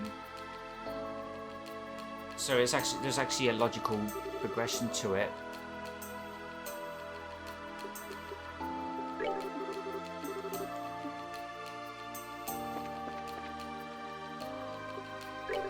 So we're going to accuse Belden again. This time, we're going to have a reason to clear... I mean, from a process of elimination, like, Hells didn't hit himself. Murray probably didn't hit him. He has no motive. That's the boatman. Norman probably didn't hit him. That would be ridiculous if the mayor hit one of his employees with the back of the head.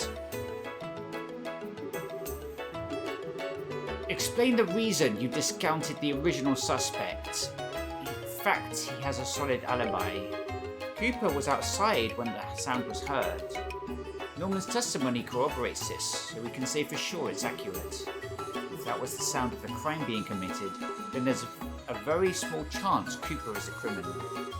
That's not really a good way of phrasing it, but I understand what you're trying to say. And the same thing that absolves Herio, the same thing also absolves Herio of any suspicion. Herio met up with Norman. Next, you need to explain the suspect's crime. What kind of proof do you have? He has no alibi. I have valuable testimony that refutes his alibi. Cooper and Herio have already been cleared as the culprits. This person remains as the final possibility. Yes, it does look that way by process of elimination. Ultimately, though, that's nothing but circumstantial evidence. Do you have any more decisive proof? He knew about the special paella. Something did bother me, and that's the testimony about the special paella. And what's this about? More to the point, what have you, Shara, and Olivier figured out? So far, I'm doing all the work. Are you just chatting up the receptionist? Yeah, Sir Belden testified that he ate lunch on the first floor, but somehow he saw the paella Norman ate. He even knew that Norman barely ate it. In other words, he went to the second floor. Is that what you're saying? Alright, I'm satisfied. Oh, thank God. Sherazad's a harsh taskmaster. In this case, we'll have to call him in and hear what he has to say first. We can't go straight to an arrest with the proof we have on hand. I leave it to you, Shara. I've done my work.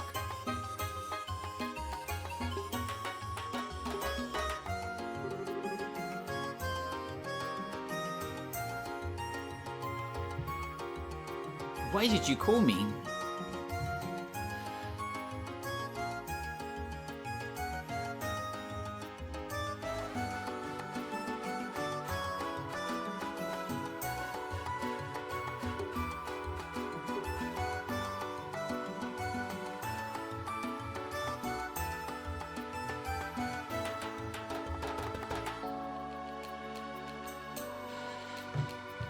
Alright. I didn't do anything. Now, calm down. Nothing's been decided here. If you can help out with the investigation, you can go home right after. Help? Yeah. We just want to be you to be frank with us. Where did you go after lunch? Like I said, I was in the basement. Just to warn you, as long as you keep lying, you're not getting out of here. Nice, Shara. You weren't in the basement the whole time. We already know that. If you didn't do anything wrong, then you should be able to be honest and tell the truth. Or is the truth too scary to admit? Gah.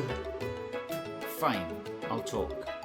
Today, after lunch, I went to the office. I went to go clean up.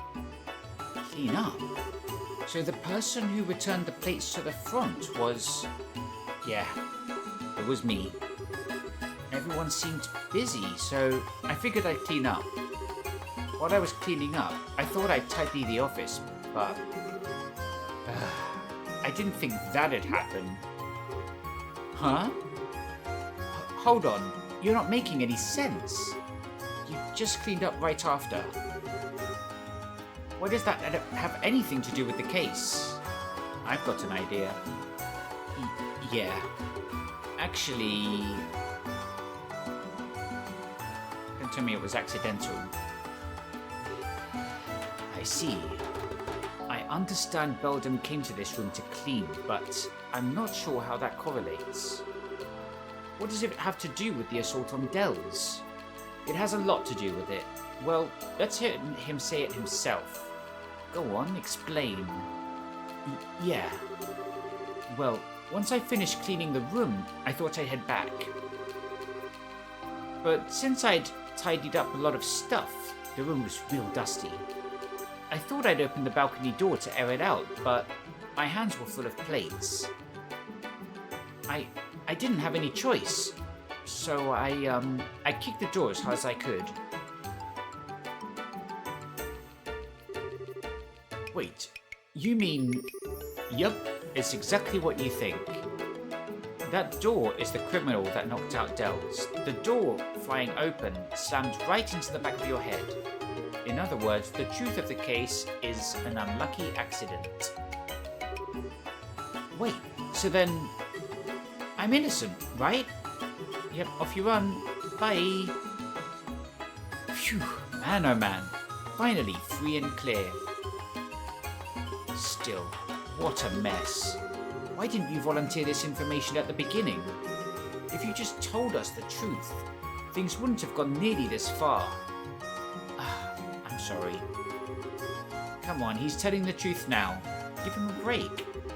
He had the courage to talk about it in the end, so everything worked out. As the victim here, I'd just like to forgive and forget. It's already clear that this was all a misunderstanding. Of course, I'd like him to be a bit more careful opening doors in the future, if he could. Dells, I'm really sorry.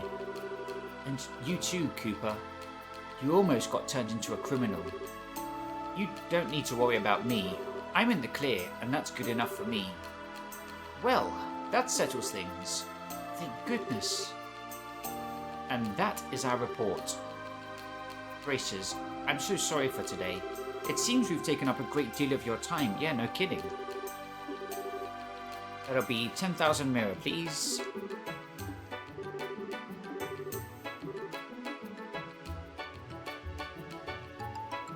We have to go to the guild to turn this in. So we're going to be about 3 days late to Zeiss.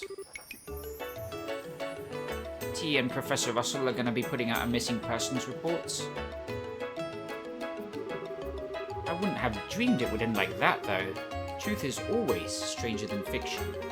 However, as your valued assistant, I take great pride in our completion of this most puzzling assignment. You didn't do a damn thing. Neither did Scheherazade. But I really appreciate your help, Chloe. Yeah, she kind of stated the obvious a couple of times. It's more than Shara did. Always happy to help.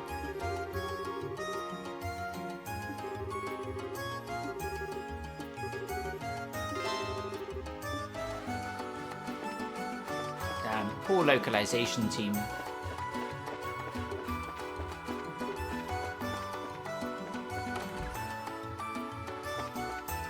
All these fluff dialogue boxes.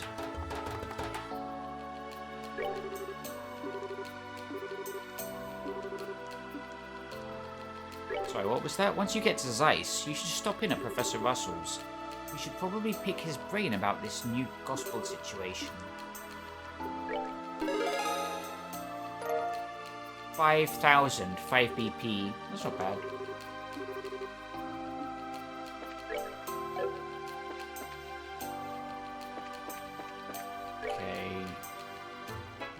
Landing ports.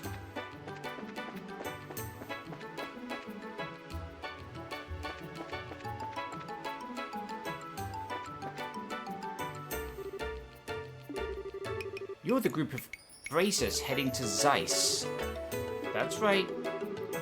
We just got word from Jean. The guild's already paid your fares. Would you like to check in now, or... Are you sure you've done everything you want to? Yep. Just a little bit of paperwork for you to fill out first, if you don't mind.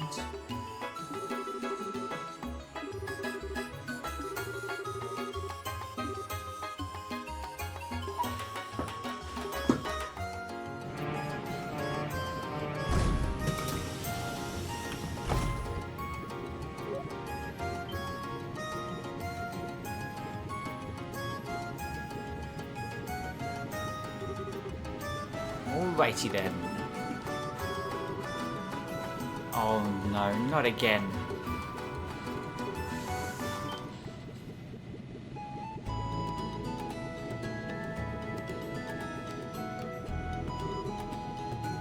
The kids. What are all of you doing here? We came to say bye-bye. Man, you guys are cold. Just taking off without saying anything to us. I did actually go to the orphanage. The door was locked. Miss Chloe, why do you have to go? I'm sorry, everyone. I was going to say goodbye, but we thought you were all out. I get it. They were out coming to Rouen. I feel kind of silly now. That'd mean Matron Theresa's. I'm just glad we made it in time.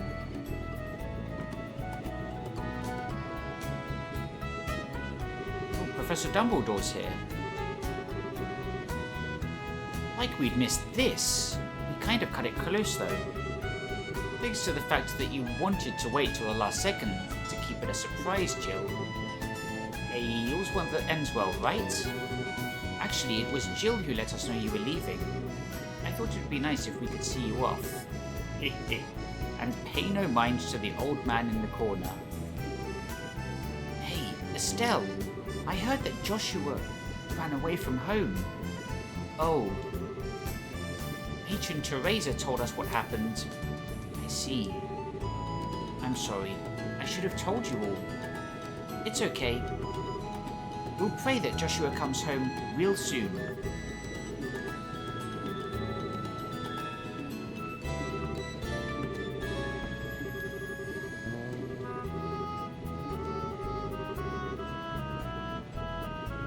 You do need to try your best, but don't overdo it and put yourself in danger. If something happened to you, I don't think I'd ever forgive myself. Jill, Hans, I'll remember that. Please, look after Chloe. I know she seems strong, but she's still a little fragile in some ways, damn. But Matron, I'm right here, you know. Leave her to me. I kinda suspect she's going to be helping us.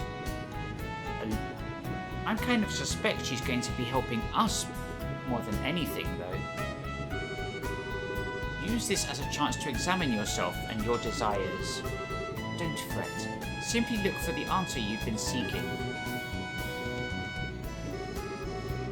Racers and students both aspire to the path of knowledge. You two have grown immensely in the short amount of time you've been here. Always remember, you never run out of things to learn. Do not become so overconfident that you forget to learn. If you remember that, there is no obstacle in the world that can defeat you. This is the final boarding call for the Cecilia, bound for Zeiss. Yep, let's go.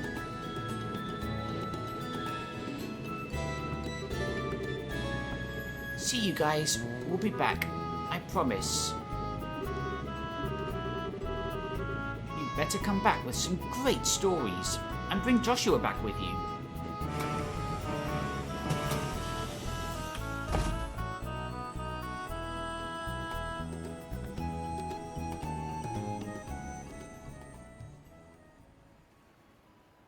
Alright, 2 hours into the stream. So far we've only been doing side quests.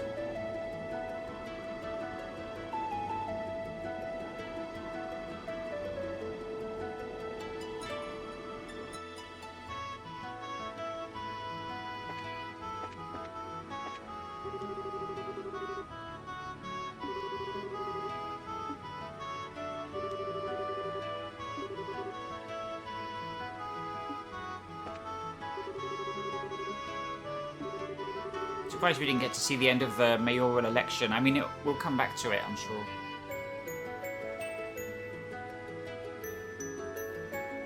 Zeiss, the place you're headed to now doesn't even have a mayor.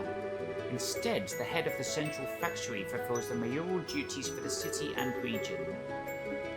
Oh, I forgot that.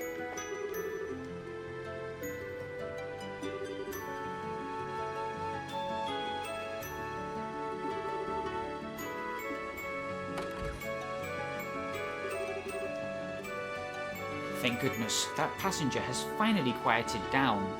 I thought I was going to have to step in and brain him with his instrument. Until a little while ago, he was playing some very bright tunes on his lute. He even forced me into a duet with him. It takes all kinds, I guess. Estelle, enjoying our flight through the heavens. Look. Gaze upon this magnificent azure sky. Ah, but there is nothing better than to drink to. Well, the weather is great and the sky is pretty, but we're almost to Zeiss, Olivier. Should you really be drinking? Oh, come on now, don't say that. Somewhere beneath this brilliant sky is my beloved Joshua. The pain he must be feeling on his solitary journey. Such thoughts drive a man to drink, you see. Excuse me, but that is entirely and exclusively my line. At least things never get too serious with you around. I guess that's a good thing, kinda. I shall take that as the highest praise. I am relieved, however. The Black Fang. I had wondered if the words of the Phantom Thief had shaken you. I see how you had no cause to be concerned, however. You have a will of iron, Estelle. Oh. You were worried about me, Olivier. That's kinda sweet. Haha, remember, I am a wandering bard and poet, ever in search of that pinnacle of human affection. Maidens in love shall find no greater ally than I. Well. Please, I do not need a staffing today. I promise, I was not teasing. I actually find your relationship heartwarming. Those new clothes of yours, for example. You purchased them because you wish for Joshua to see you in them, yes? You look excellent in them, I must say. Thanks. What's with the embarrassing compliments all of a sudden? Besides, Shara got me these clothes as a present. Well, maybe he'd like them a little. What's with that look? Forgive me. That was just more than I expected. Let us leave that topic behind for a while then. Come, Estelle, I shall treat you to a legal cocktail. I guess it is a bit tempting, but we're nearly to Zeiss. Try not to drink the whole bar to yourself, Olivier, or you'll pass out and miss our stop. Do not worry, I only lose myself in drink when it is poured by a lovely lady. You realize that's not something to brag about, right?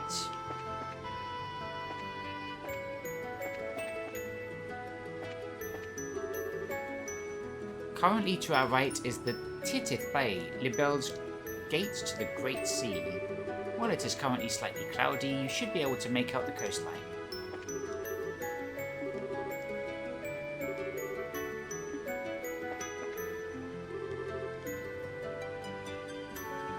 Apparently, that non-aggression pact's been being signed at the Herb Royal Villa. Speaking of, that makes me think of that whole mess with Richard.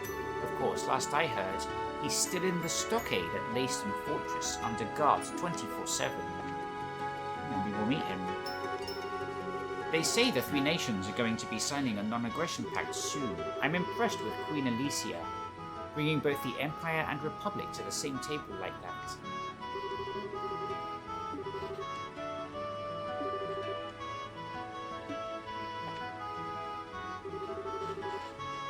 Hello, Estelle. Looking around the ship again? Pretty much. I never rode airships much before now, so it's all kind of new to me still. I remember my first work trips on them, and getting all excited too. I'd never ridden an airship before in all my travels. I guess the circus didn't use airships much, huh? Did you guys ride around in orbital-powered carriages then? No. Most of our carriages were the single horsepower variety. Mr. Harvey did have an old Orbital drive carriage though. Huh, okay. Now that I think about it, whenever your troop visited, you guys were in a lot of covered wagons. You remember, you touch your teacher's heart, my dear, sweet Estelle. Anyway, airships are still fairly uncommon outside Libelle as I understand it, especially as civilian vehicles. Most other countries prefer orbital-driven ground-based transport. The Erebonians favour orbital-driven trains, and have a pretty large rail system connecting their major cities. And our Calvardian neighbours use orbital buses. Oh, interesting. Getting a bit of geography here. What kind of vehicle is a bus? A bus is basically a very large orbital carriage. It's a little like an airship. You pay in advance and it will take you from place to place. It isn't nearly as fast as an airship, but the pace is gentler. They're easy to maintain and quite pleasant. I want to ride one now. Speaking of which, Shara, you've been to Calvard, right? I heard you met Zin there. I gotta hear that story. There's not much to it, I'm afraid. I was on an errand for Cassius. He'd needed me to deliver a document to Calvard's eastern quarter. That's why I first met Zin. You see, I gotta admit, I can't imagine what a town full of Easterners would be like. It was exciting, very different culturally and exotic. You should visit if you get the chance.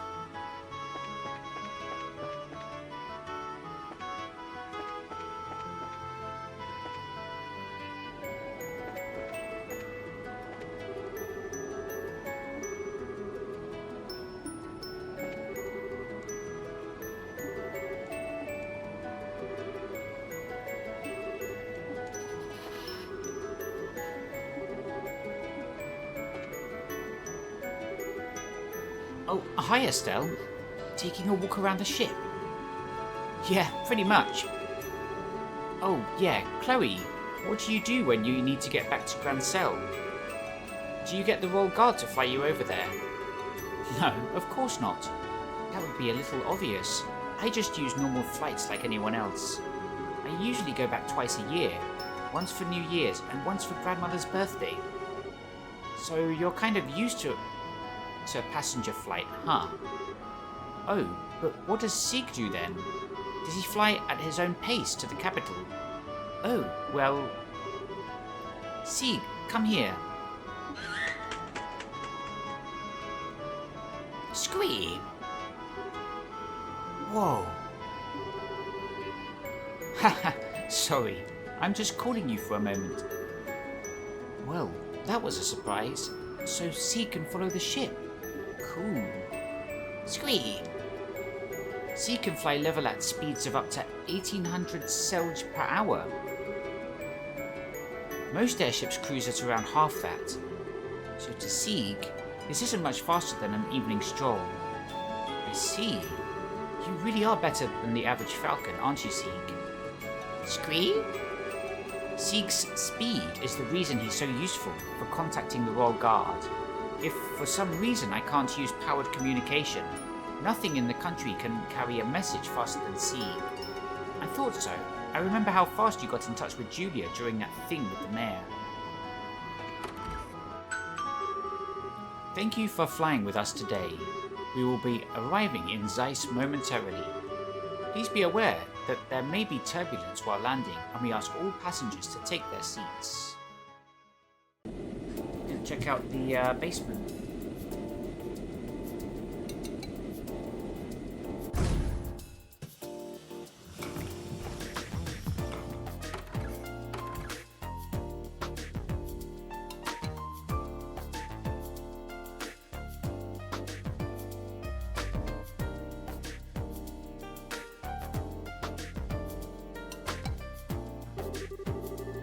Okay, first stop for us should be the Guild House here in Zeiss. We need to check in with Kilika. Kilika? A rather exotic name for Liberl. It sounds Eastern. Alright, Olivia's never been here. He didn't come here in the first game. What kind of woman is she, I wonder? You never give up, do you? To put simply, capable. She is a flawless administrator, and she's also a very accomplished martial artist. She's also quite lovely, but she doesn't have time for frippery. I would advise caution, my dear Lenheim. Now my interest is positively piqued. What are we waiting for then? Let us away to... An earthquake! Is this the fury of Kilika? Would you give it a rest already? It's an earthquake. Help! This dock is going to collapse. Run for your lives. Everyone, please calm down. Gerald? The port is designed to endure high-magnitude earthquakes. It can easily handle one this small. Please, don't panic.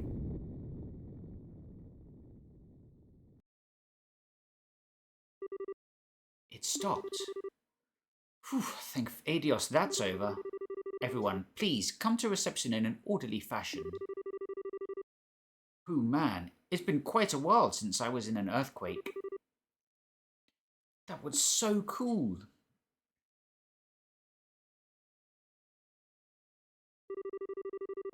Well, that was a great way of getting welcome to Zeiss. It wasn't very strong, but attention, world. Please wait until I'm not on scaffolding before you shake again. I'll sign that letter too. It's rare for us to get an earthquake in Liberl, though. Really? Chloe is right. Earthquakes are very unusual here. The work of the enforcers, no doubt. Now, we really need to check in at the guild house to see what the damage is. Oh, we didn't get to run here on our own. So, there was no real damage to the central factory. Thank goodness. The city has also remained calm for the most part. I believe there is little to worry about on that front. Yes, I understand. Please continue to do what you can. Farewell. Your timing is quite serendipitous. Thank you for coming, Estelle, Scheherazade. I imagine your welcome at the port was quite warm. Yeah, kinda. It's been a while, Kilika. As always, you're 2 steps ahead of everyone. It's good to see you again. Likewise, I'm glad to see you here. And you two would be Olivia Lenheim and Her Highness Prince Claudia, I believe. Or should I say Miss Chloe Rintz? I'm Kilika. I handle reception here at the Zeiss branch of the guild. Pleasure to meet you two. No, the pleasure is ours. My word, but your beauty eclipses even what I expected. Madame, allow your humble servant Olivia Lenheim to improvise a song to, according to Jean, you've both officially registered as assistants, yes? Assistants are free to use the rest area upstairs, just as normal bracelets do. Wait, there's a rest area upstairs? Was that in Rouen as well? Feel free to use it to relax, for meetings, etc. Thanks. Yes, but my if you wish to play your lute, you are welcome to play it upstairs. Do restrain yourself to reasonable limits, however, if you please. Yes, ma'am. Wow, I think Kilika might be even harder on Olivia than Shara. Well, putting aside our repressed musician for now, how is this job strut situation looking? Are we snowed under? We do have some work posted, but nothing urgent at the moment. You're welcome to attend to it as you see fit. But, What's up, Kilika? You look like you're thinking about something. This is not a normal job, but a request from the guild. In your position as the group investigating the Society of Ouroboros, I'd like you to check on something. Check on something? It's actually what you might expect. I want you to investigate the earthquake that just happened. Investigate the earthquake? You mean like go around asking about damage? Well, sure, but what does... Whoa, yes, that as well. However, 3 days ago, a similar earthquake occurred at Wolf Fort. It lasted about 10 seconds, and the quake was not strong enough to cause any real damage. 2 earthquakes then. That's worrying. There's one particularly odd point, however. The earthquake at the Wolf Fort did not affect the city of Zeiss. Wait, what? Now that is strange. If I recall the map correctly, the Wolf Fort is not far from the city. An earthquake centered there certainly would have been felt here in the city, at least to a small extent. It was a weak quake, so it is possible we simply did not notice. Still, your friend is right. It does seem unusual, unnatural. I cannot help but feel a terrible sense of foreboding about it. No, I think I get it. Just like with our ghost, weird stuff like this has made me curious too. We'll be happy to do what we can, Kilika. We should begin by asking around the city and the fort, I think. Yes, I'll be counting on you. Mr. Murdoch is already gathering information about the quake in the city, however. I expect he'll be thorough, so you need not worry about the city. Okay then, off to the Wolf Fort. Well, Ultimately, this is just my personal suspicion. Remember, it's nothing urgent. Feel free to investigate as you see fit while working on other jobs. Besides, I believe you have someone to say hello to, yes? Oh, yeah. We saw a new gospel too, so we really should go see T and Professor Russell. That seems like a good idea, yes. Let us delay our guild work until we say hello then. I can't kindly ask you not to hug anybody, thanks.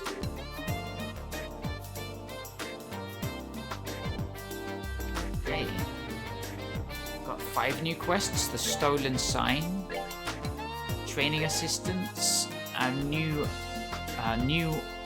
Model Orbital Test Gun, Chaldea Tunnel Monster, and Trapped Plains Monster. The only one that's short is Training Assistant. A dangerous monster man-trap has been sighted on Trapped Plains. Causes a variety of abnormal statuses with its gases. What? We'll have to take a look at the shop, see if there's an accessory that can help with that. There are compound accessories that deal with multiple ailments. I very much doubt there's an accessory that deals with all ailments. Let's take a look upstairs. Wait, there's no bed here. What the? Aren't you Estelle, the recently promoted senior? Yep, that's me. Ah, excuse me. I'm Wong with the Zeiss branch. I'm Estelle Bright. Nice to meet you. Same here. I've heard about your work here and there. After all the successes you've had, it's only natural you're a full bracer already. Aha! Thank you. But I'm still in training. I've got a lot to learn. Never forget the attitude of a beginner, huh? Pretty admirable sentiment. I hope I can follow your example. Incidentally, did you know that Gundorf is out on a job? Ah, yeah, I heard from Jean. We came to Zeiss in part to help pitch in while he's gone. Ah, gotcha. Thanks, that'll be a big help. Sorry for the trouble, but I hope you'll help out around here for a while. Sherazard, looking forward to working with you as well. Well then, best all work together and do our best.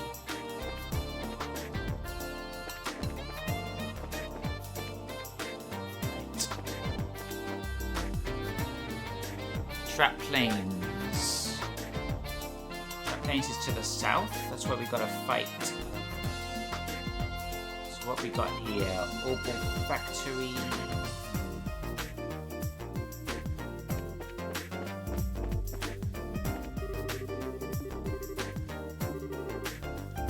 Wait, what was that? Seems the city clock is still right on point. It's been 40 years since it was built too. What a sturdy clock.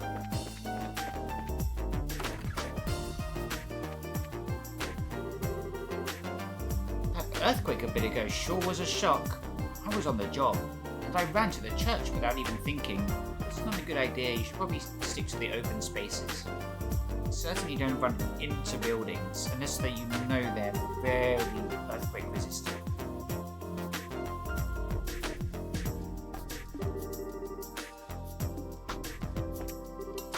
Oh, hello. Ah, Father Vixen. Thanks so much for when Agate was hurt before. Hurt? Wait, when did this happen? Yeah, he got hit with a poisoned bullet by one of those intelligence goons a while back, and was in a pretty bad way. It was a close call, but Father Vixen saved him. Well, I just helped a little at the end, really. Incidentally, is he well? He's totally fine. He's working on some other cases at the moment, though. I hope he isn't pushing himself too hard again. He was saved by the will of the goddess. It means he still has an important mission to perform. Oh, pardon me. I fear that was about to turn into a lecture. Yeah, you and me both.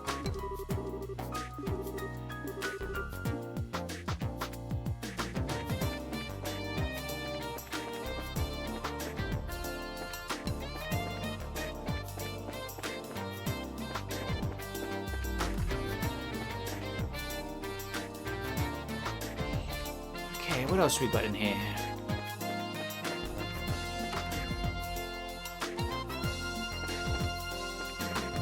The chapter where you come here in the original game was one of my favourite chapters.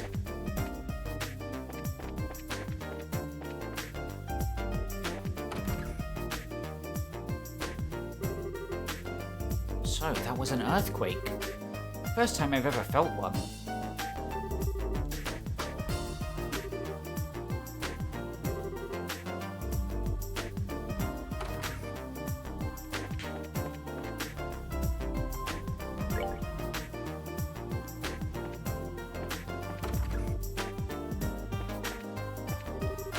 I hate earthquakes. I've never experienced one myself, but I probably wouldn't be too happy either. Naturally, I don't ride airships for the same reason. You know, I've been flying planes since an early age. I don't mind. I got a bit worked up and let out a little scream. As someone affiliated with the airship business, that's a bit embarrassing.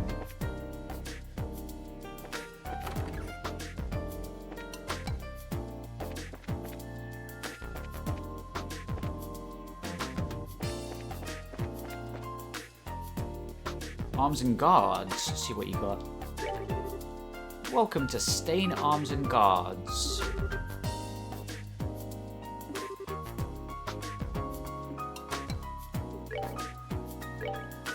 We got 22,000, which is nice, but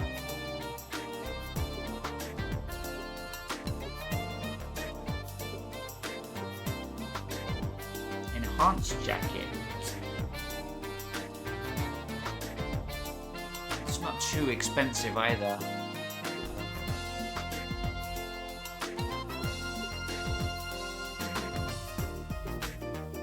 Let's look at the accessories for that boss we're gonna fight. It's not great. We can defend against 2 different types of ailment, and in some characters even more, because we have at least one of those compound protection accessories. Okay, let's buy one of those. One of those. Those. Just one.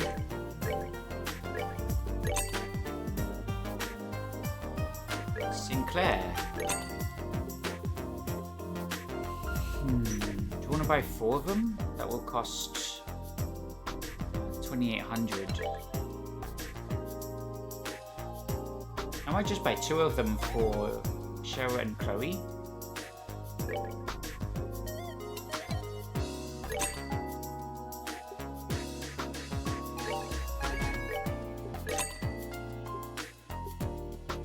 Got any white bracelets?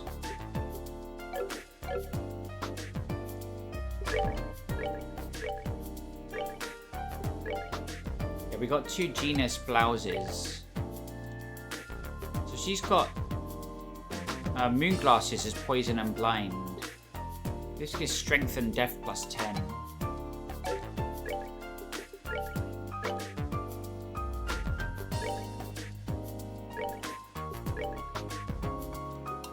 She's got poison and seal.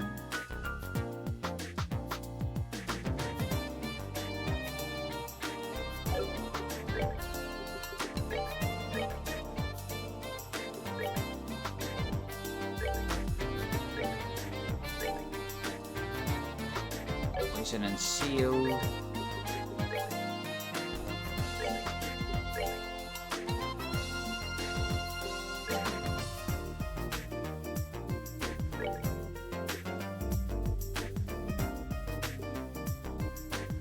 And seal. We don't know what the boss is gonna do. Let's sell some of the weapons things that we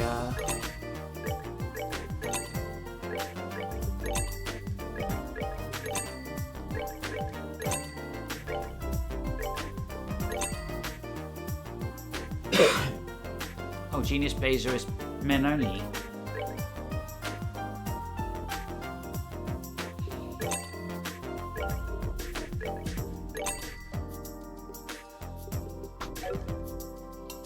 18,000.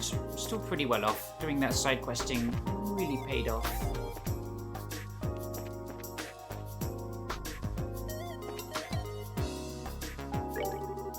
Welcome to Bell Station General Goods. I refuse to give in to any earthquakes.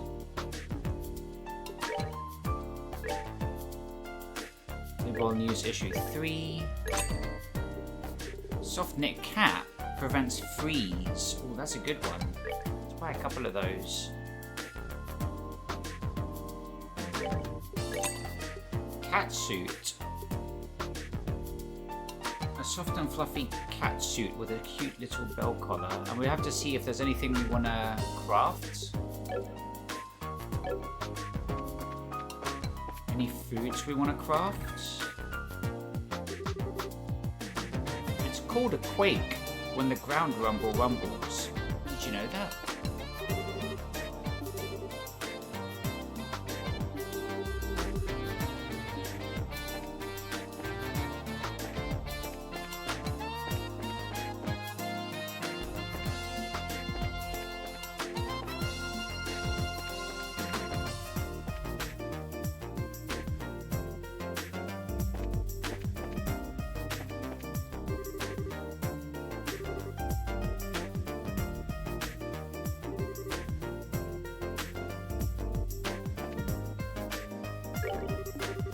Oh hey, aren't you...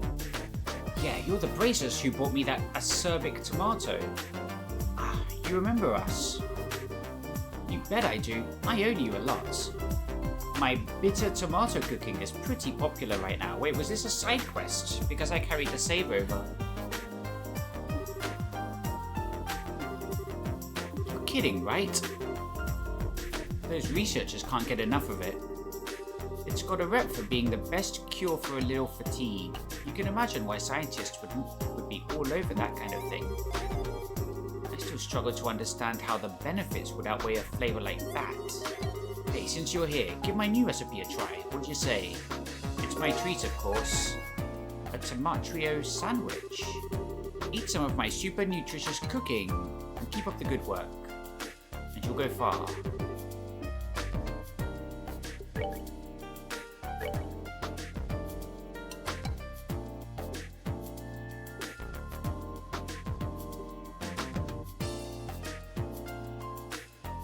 That's what it is. That's what he gave me. 500 HP, CP 50.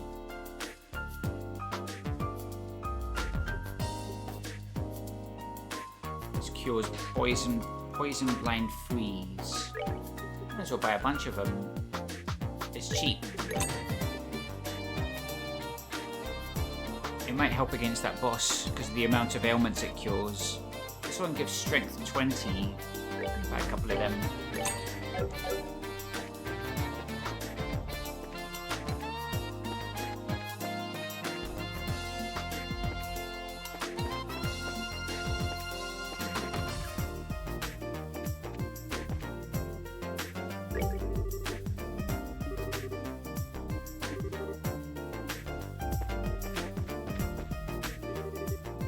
Linen room.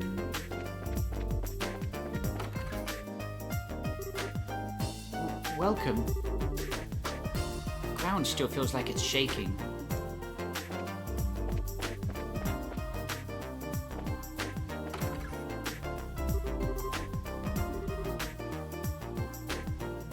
As a reporter with the Liberal News, I'm going to follow up on this. While I'm here checking out the new model engine, I'll also collect opinions from the brains around the factory.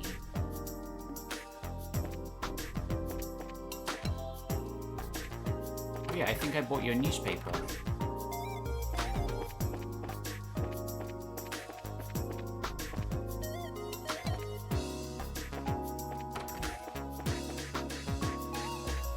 Let's see what we got.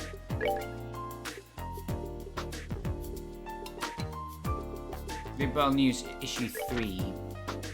With election day drawing closer, the race in Rouen is only getting hotter, and tensions finally bowled over in a near brawl between supporters.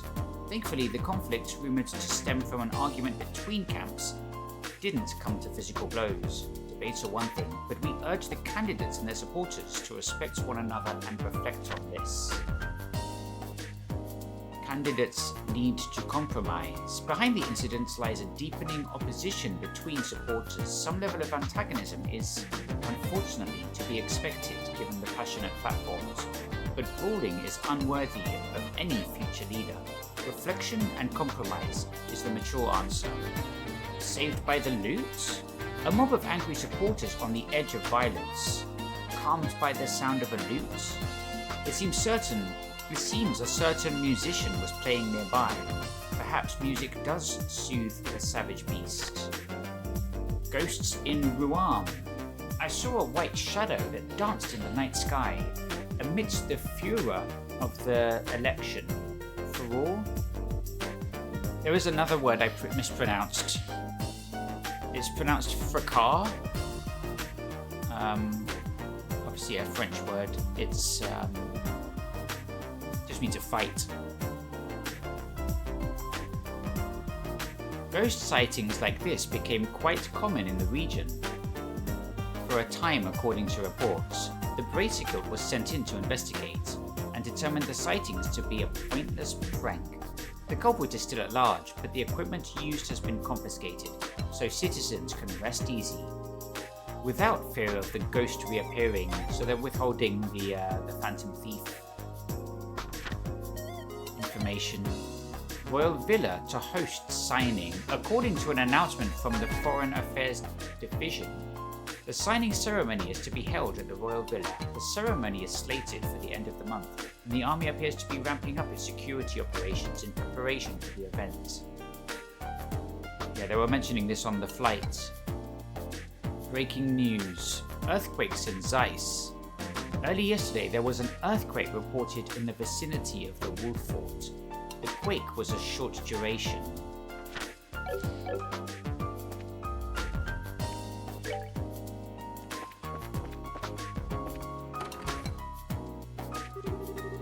Louise. It's been a while since an earthquake hit. At first I thought maybe Professor Russell had done something again. She has a very unique sprite. It was just a small quake, so the central factory's probably fine.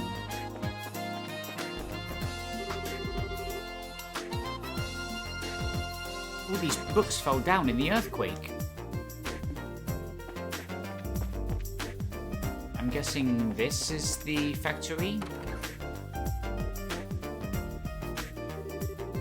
Huh.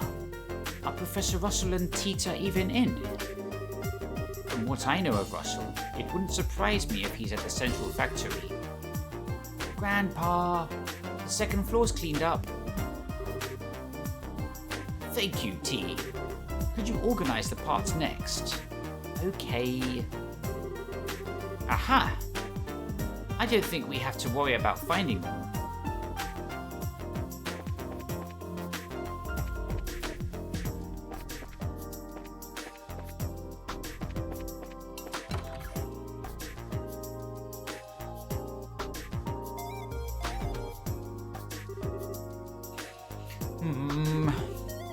Working hard, Tita. Huh? Oh, Shara.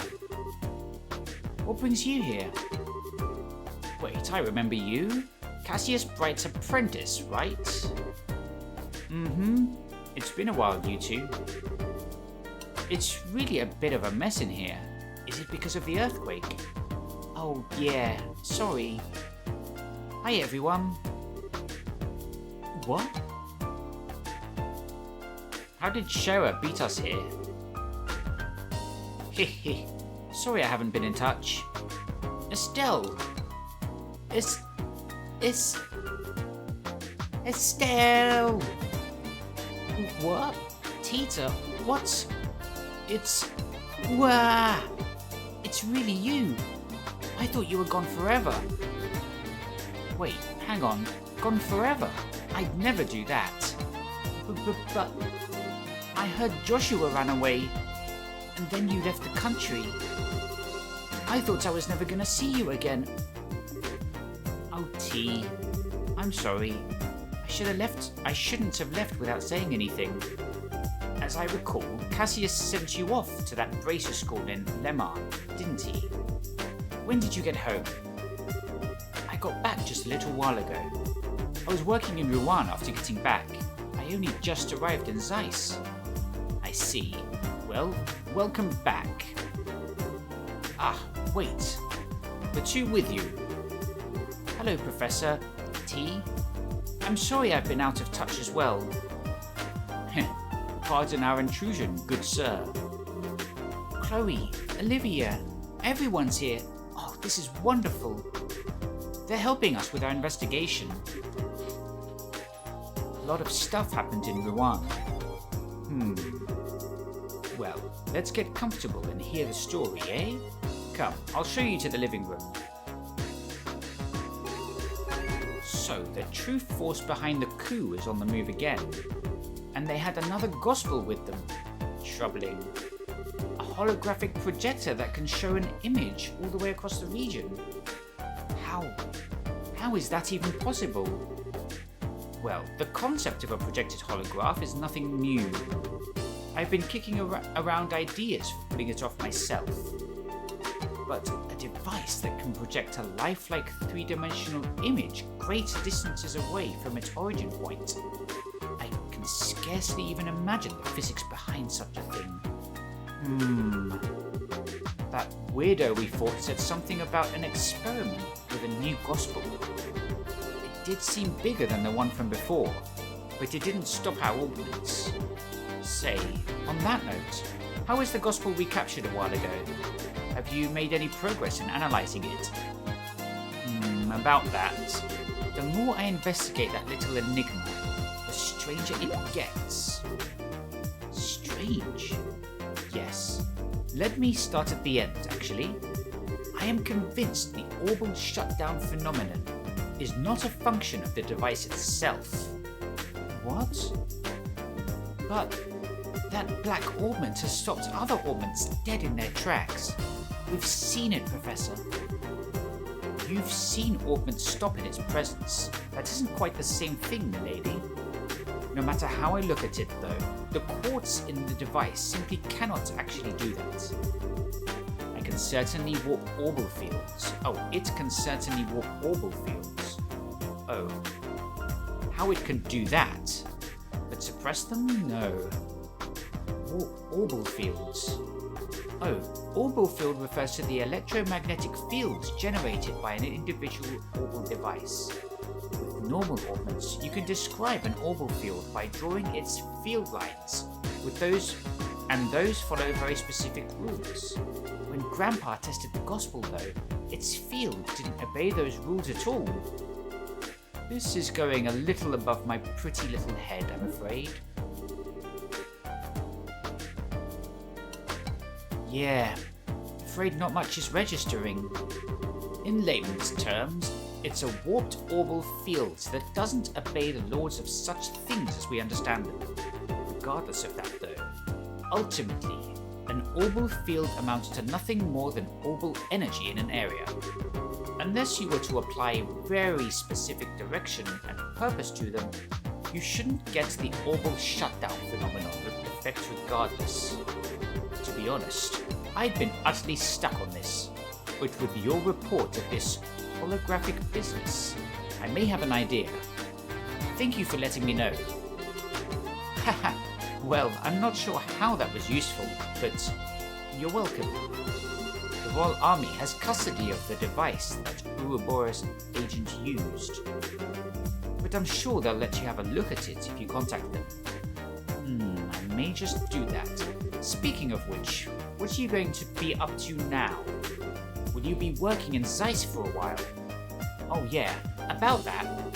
Estelle explained the situation regarding the Guild's request to investigate the earthquakes.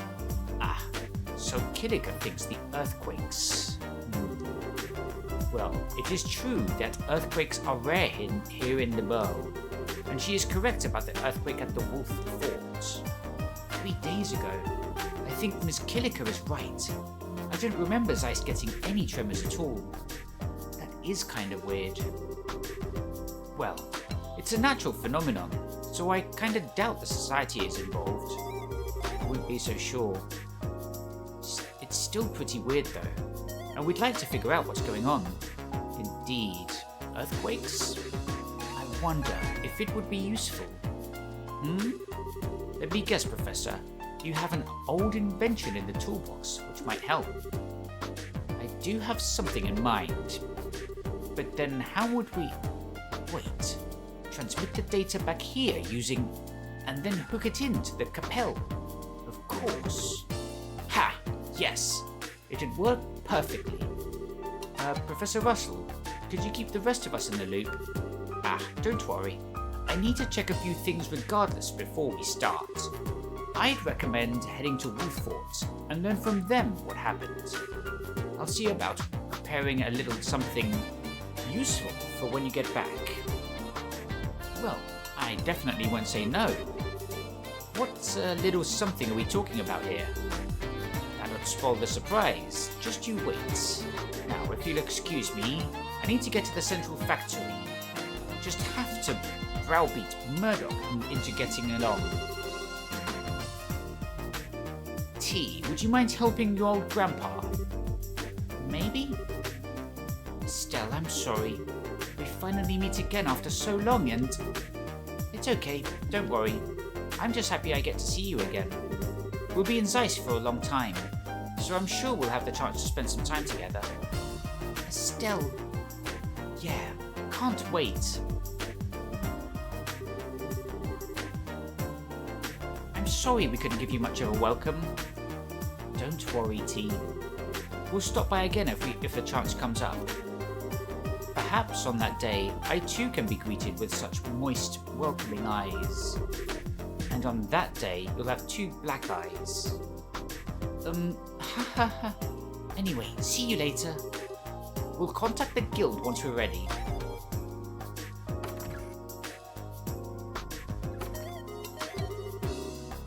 Well, those 2 haven't changed at all. Yes, T hasn't lost any of her adorableness. Hasn't grown much either. A lost little girl being swept up into the arms of a loving, brotherly minstrel after ages of separation. Such a dramatic scene. The thought makes my heart swell. If you tried to grab her out of the blue like that, I'd have to arrest you for abduction, you nitwit. To be honest, I understand what Scheherazade means. T's the kind of girl you wish was your little sister. I envy you, Estelle. Oh, is Chloe an only child? I guess she is. Well, don't worry. Everyone will get to know her soon enough. Except Olivia, maybe.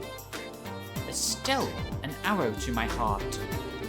All's fair in love and siblings, my dear Lenheim. Now then, let's get started on our guild business. Yep, let's. First of all, we gotta kill the monster. The Trap Plains monster. This one...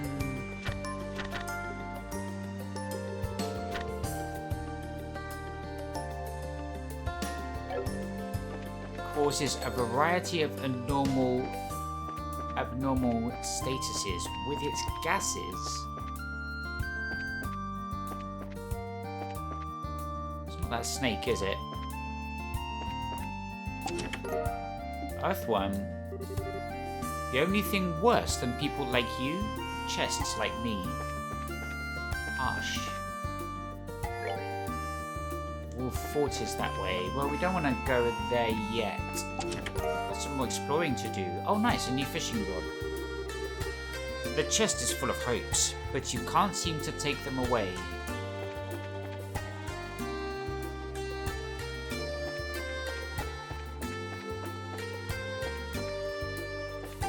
That could be it, couldn't it? It's certainly bigger than... it's larger than life itself.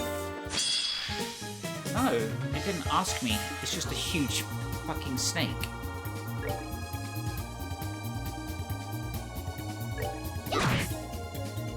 It's quite strong.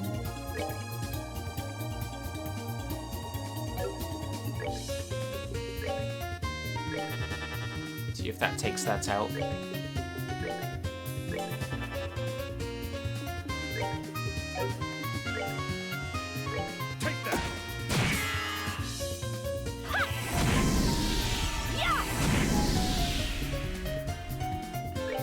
Okay, let's just give this a big whack, since we...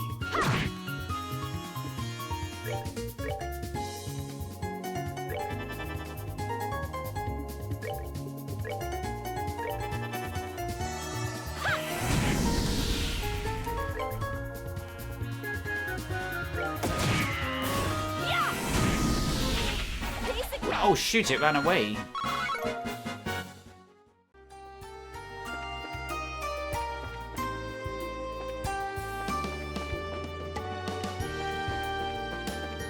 Still haven't found this trapped plains monster yet.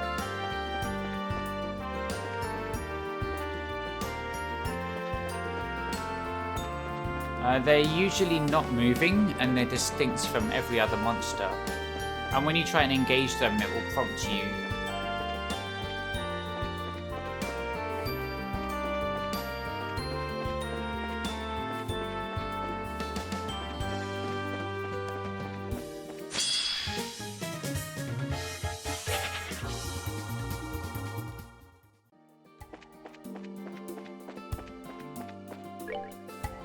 Elmo Village.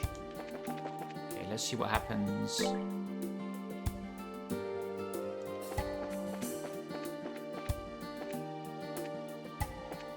This is still the Trapped Plains. So it's absolutely massive, this map. Let's stick to the road, first of all.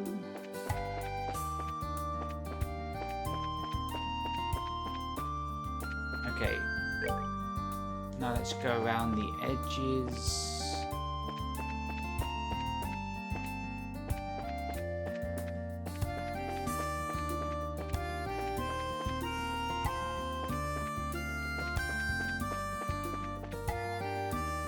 Where the heck am I?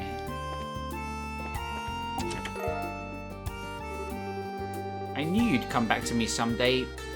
This is Chess Jr., our Chess Jr.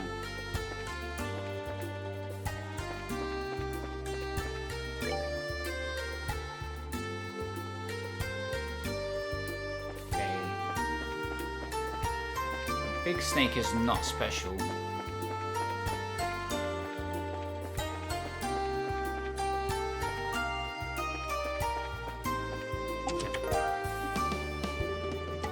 Unable to see the bottom of this ostensibly empty chest, you drop a pebble into it. You don't hear it hit the bottom. Probably best to leave. Oh damn, are we stuck? Too many sheep.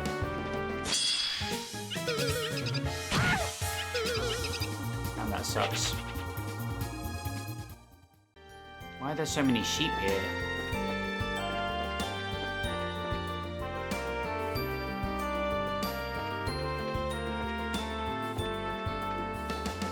It's got to be in here somewhere.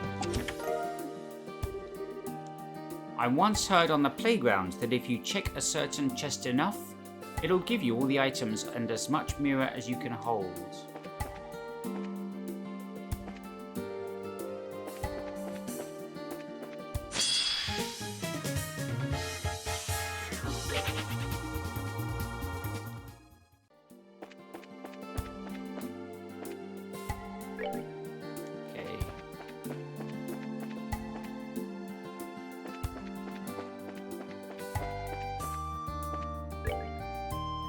Oh, damn.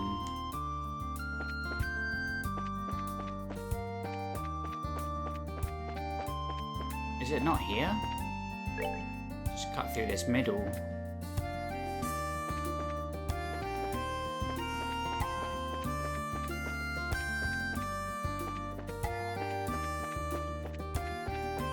That's weird. Is there more to Trapped Plains than these two maps then?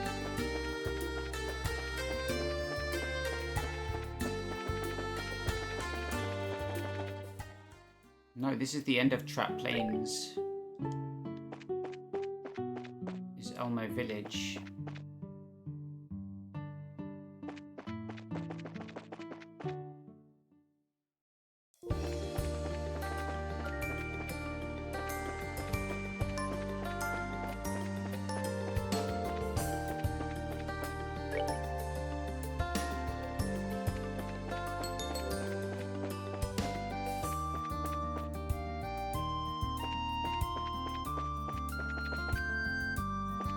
And this one has exit to Wolf Falls.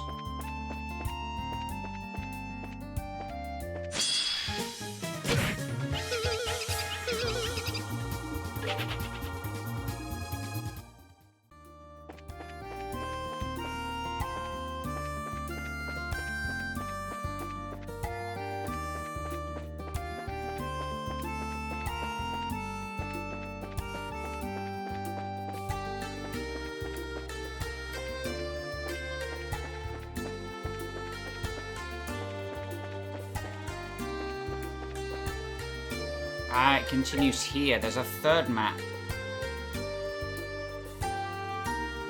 Damn. This place is huge.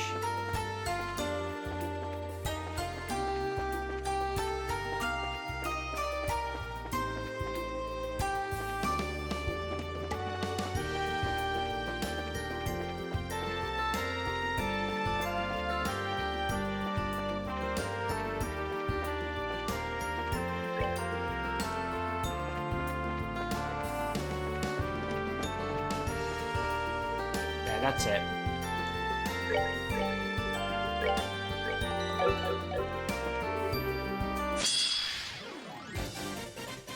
Uh-oh. There's a lot going on here.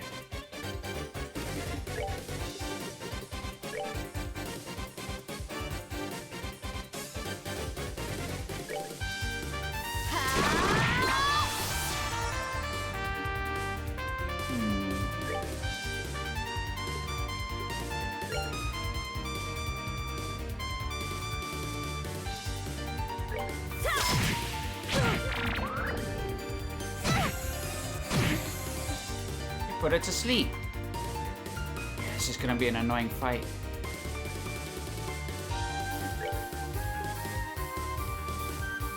She can cure every abnormal status except KO.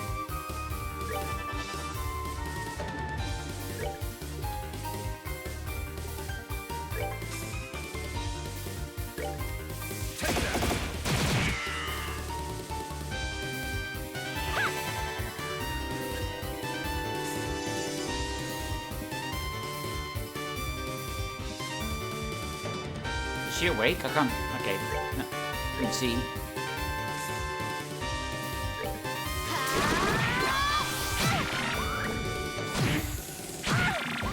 Ouch. You almost killed Distel.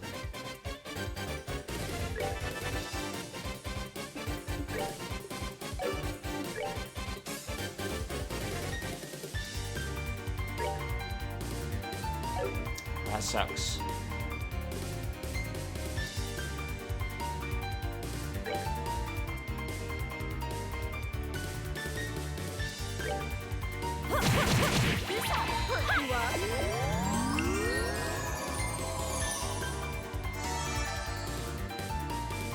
Looking healthy.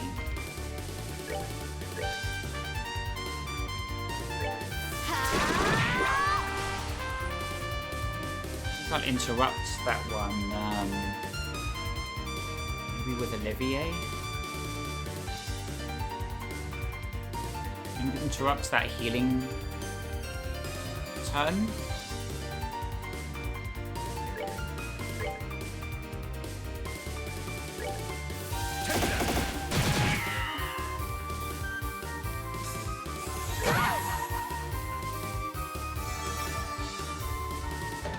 He gets the healing turn. They're all so far apart. This one's the weakest. Let me show you the true essence of beauty.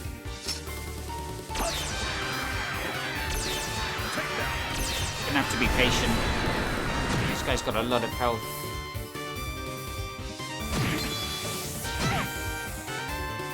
Oh, thanks for waking me up.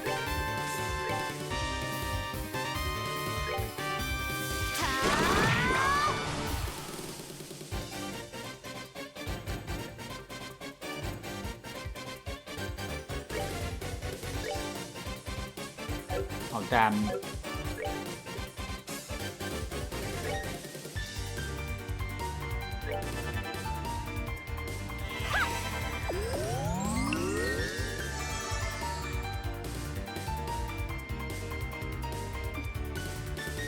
Yeah, she's asleep.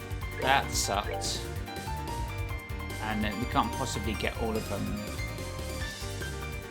Just get these two, I guess. Problem is, Estelle's True Hurricane here pushes enemies away from her. Pushes them away from a cluster where we can hit with an AoE. That's not good.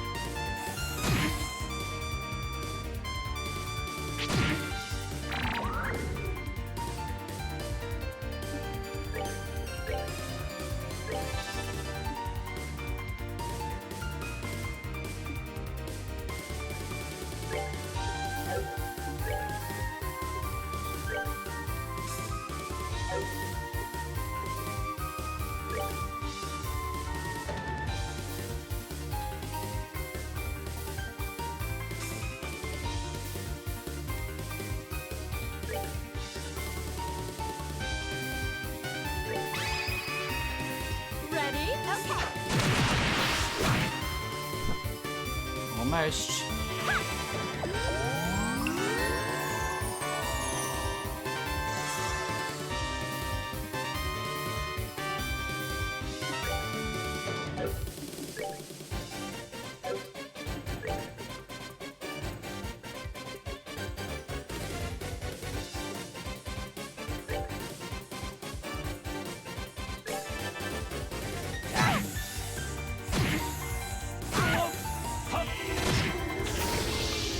One down, and they're so far apart. Just focus on recovery for now.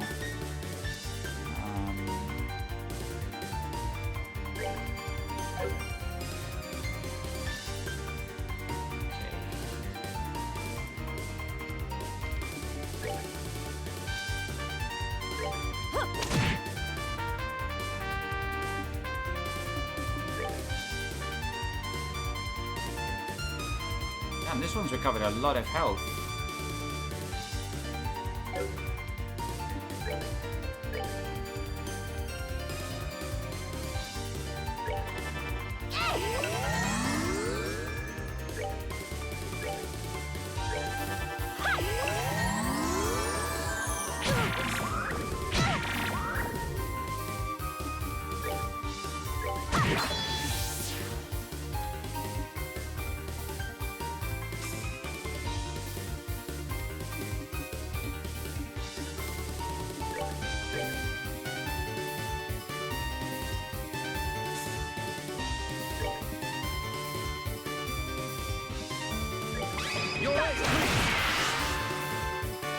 That wasn't good.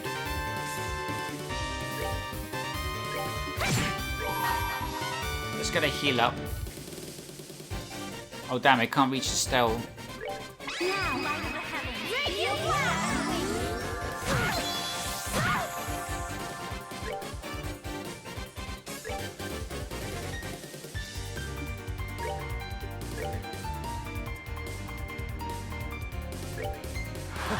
I love like it to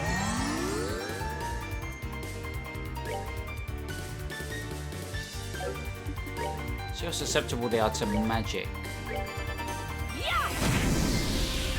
That's not terrible. Try a flare arrow.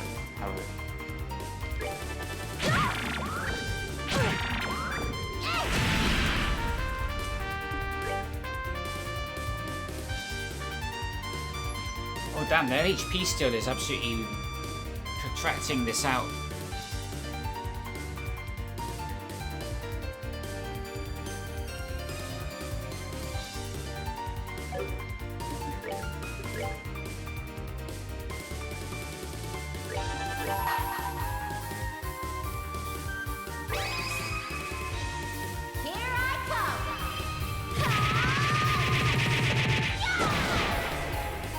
Nice, 2.3k.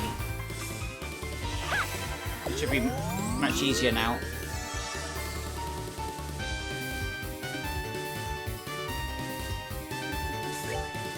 take that. This thing's got practically full health. We have done damage to it, it's just drained it all back from us.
Nice, we got it. We rule.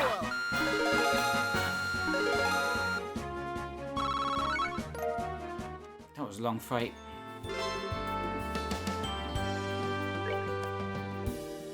Let's head back to Zeiss for now. Whoa.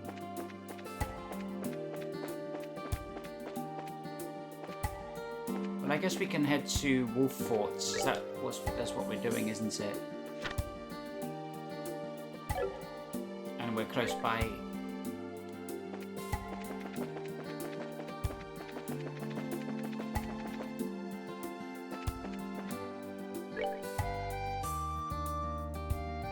Oh, wonder what's over there. Curious.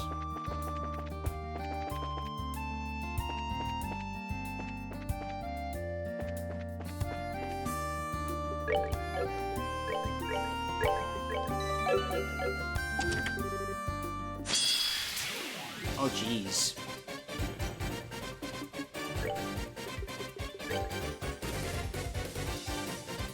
That's a lot of guys.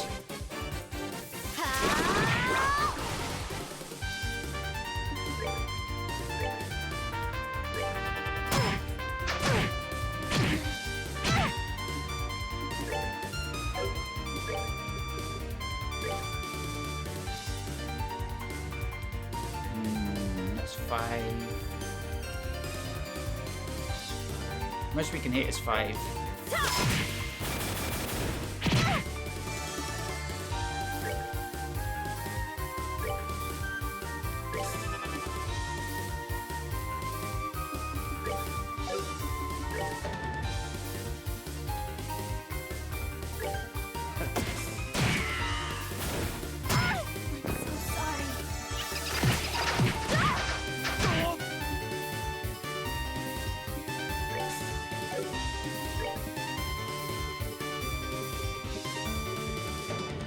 Revival bomb.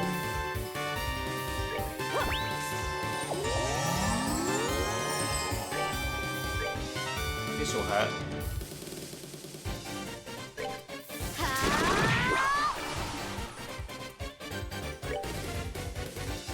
Okay, we can take this guy out.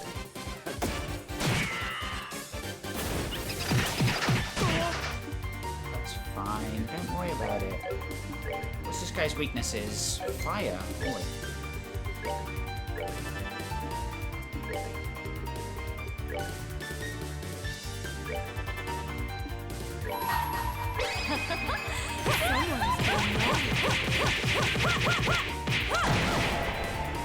This thing's got so much HP. I don't know what's going on.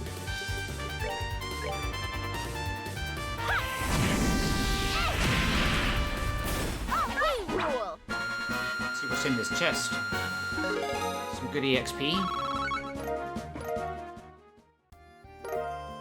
Silver earring. We've got that before. You try watering the chest to see if something will sprout, but the only thing that grows is the smell.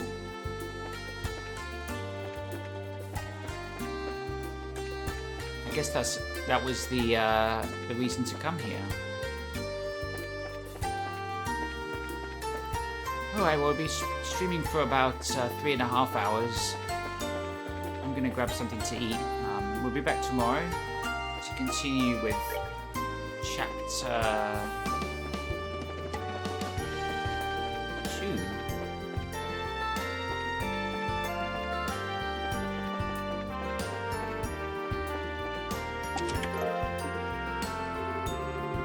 You've already looted this chest. You might have forgotten, but I don't think you can just come. walked him back and apologise.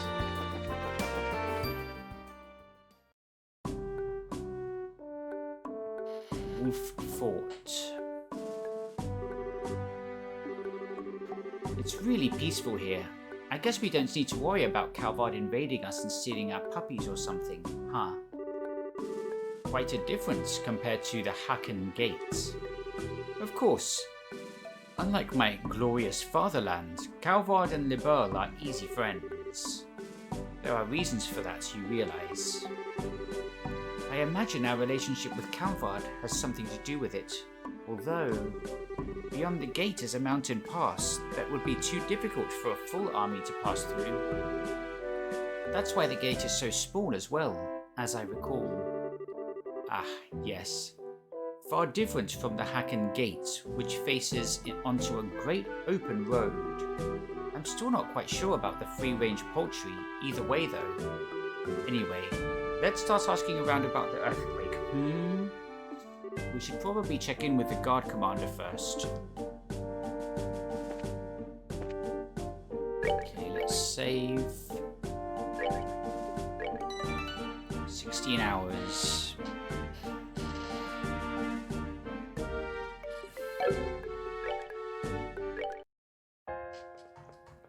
So yeah, like I said, we'll be back tomorrow for more second chapter of Trolls in the Sky. The second chapter. Thanks for watching.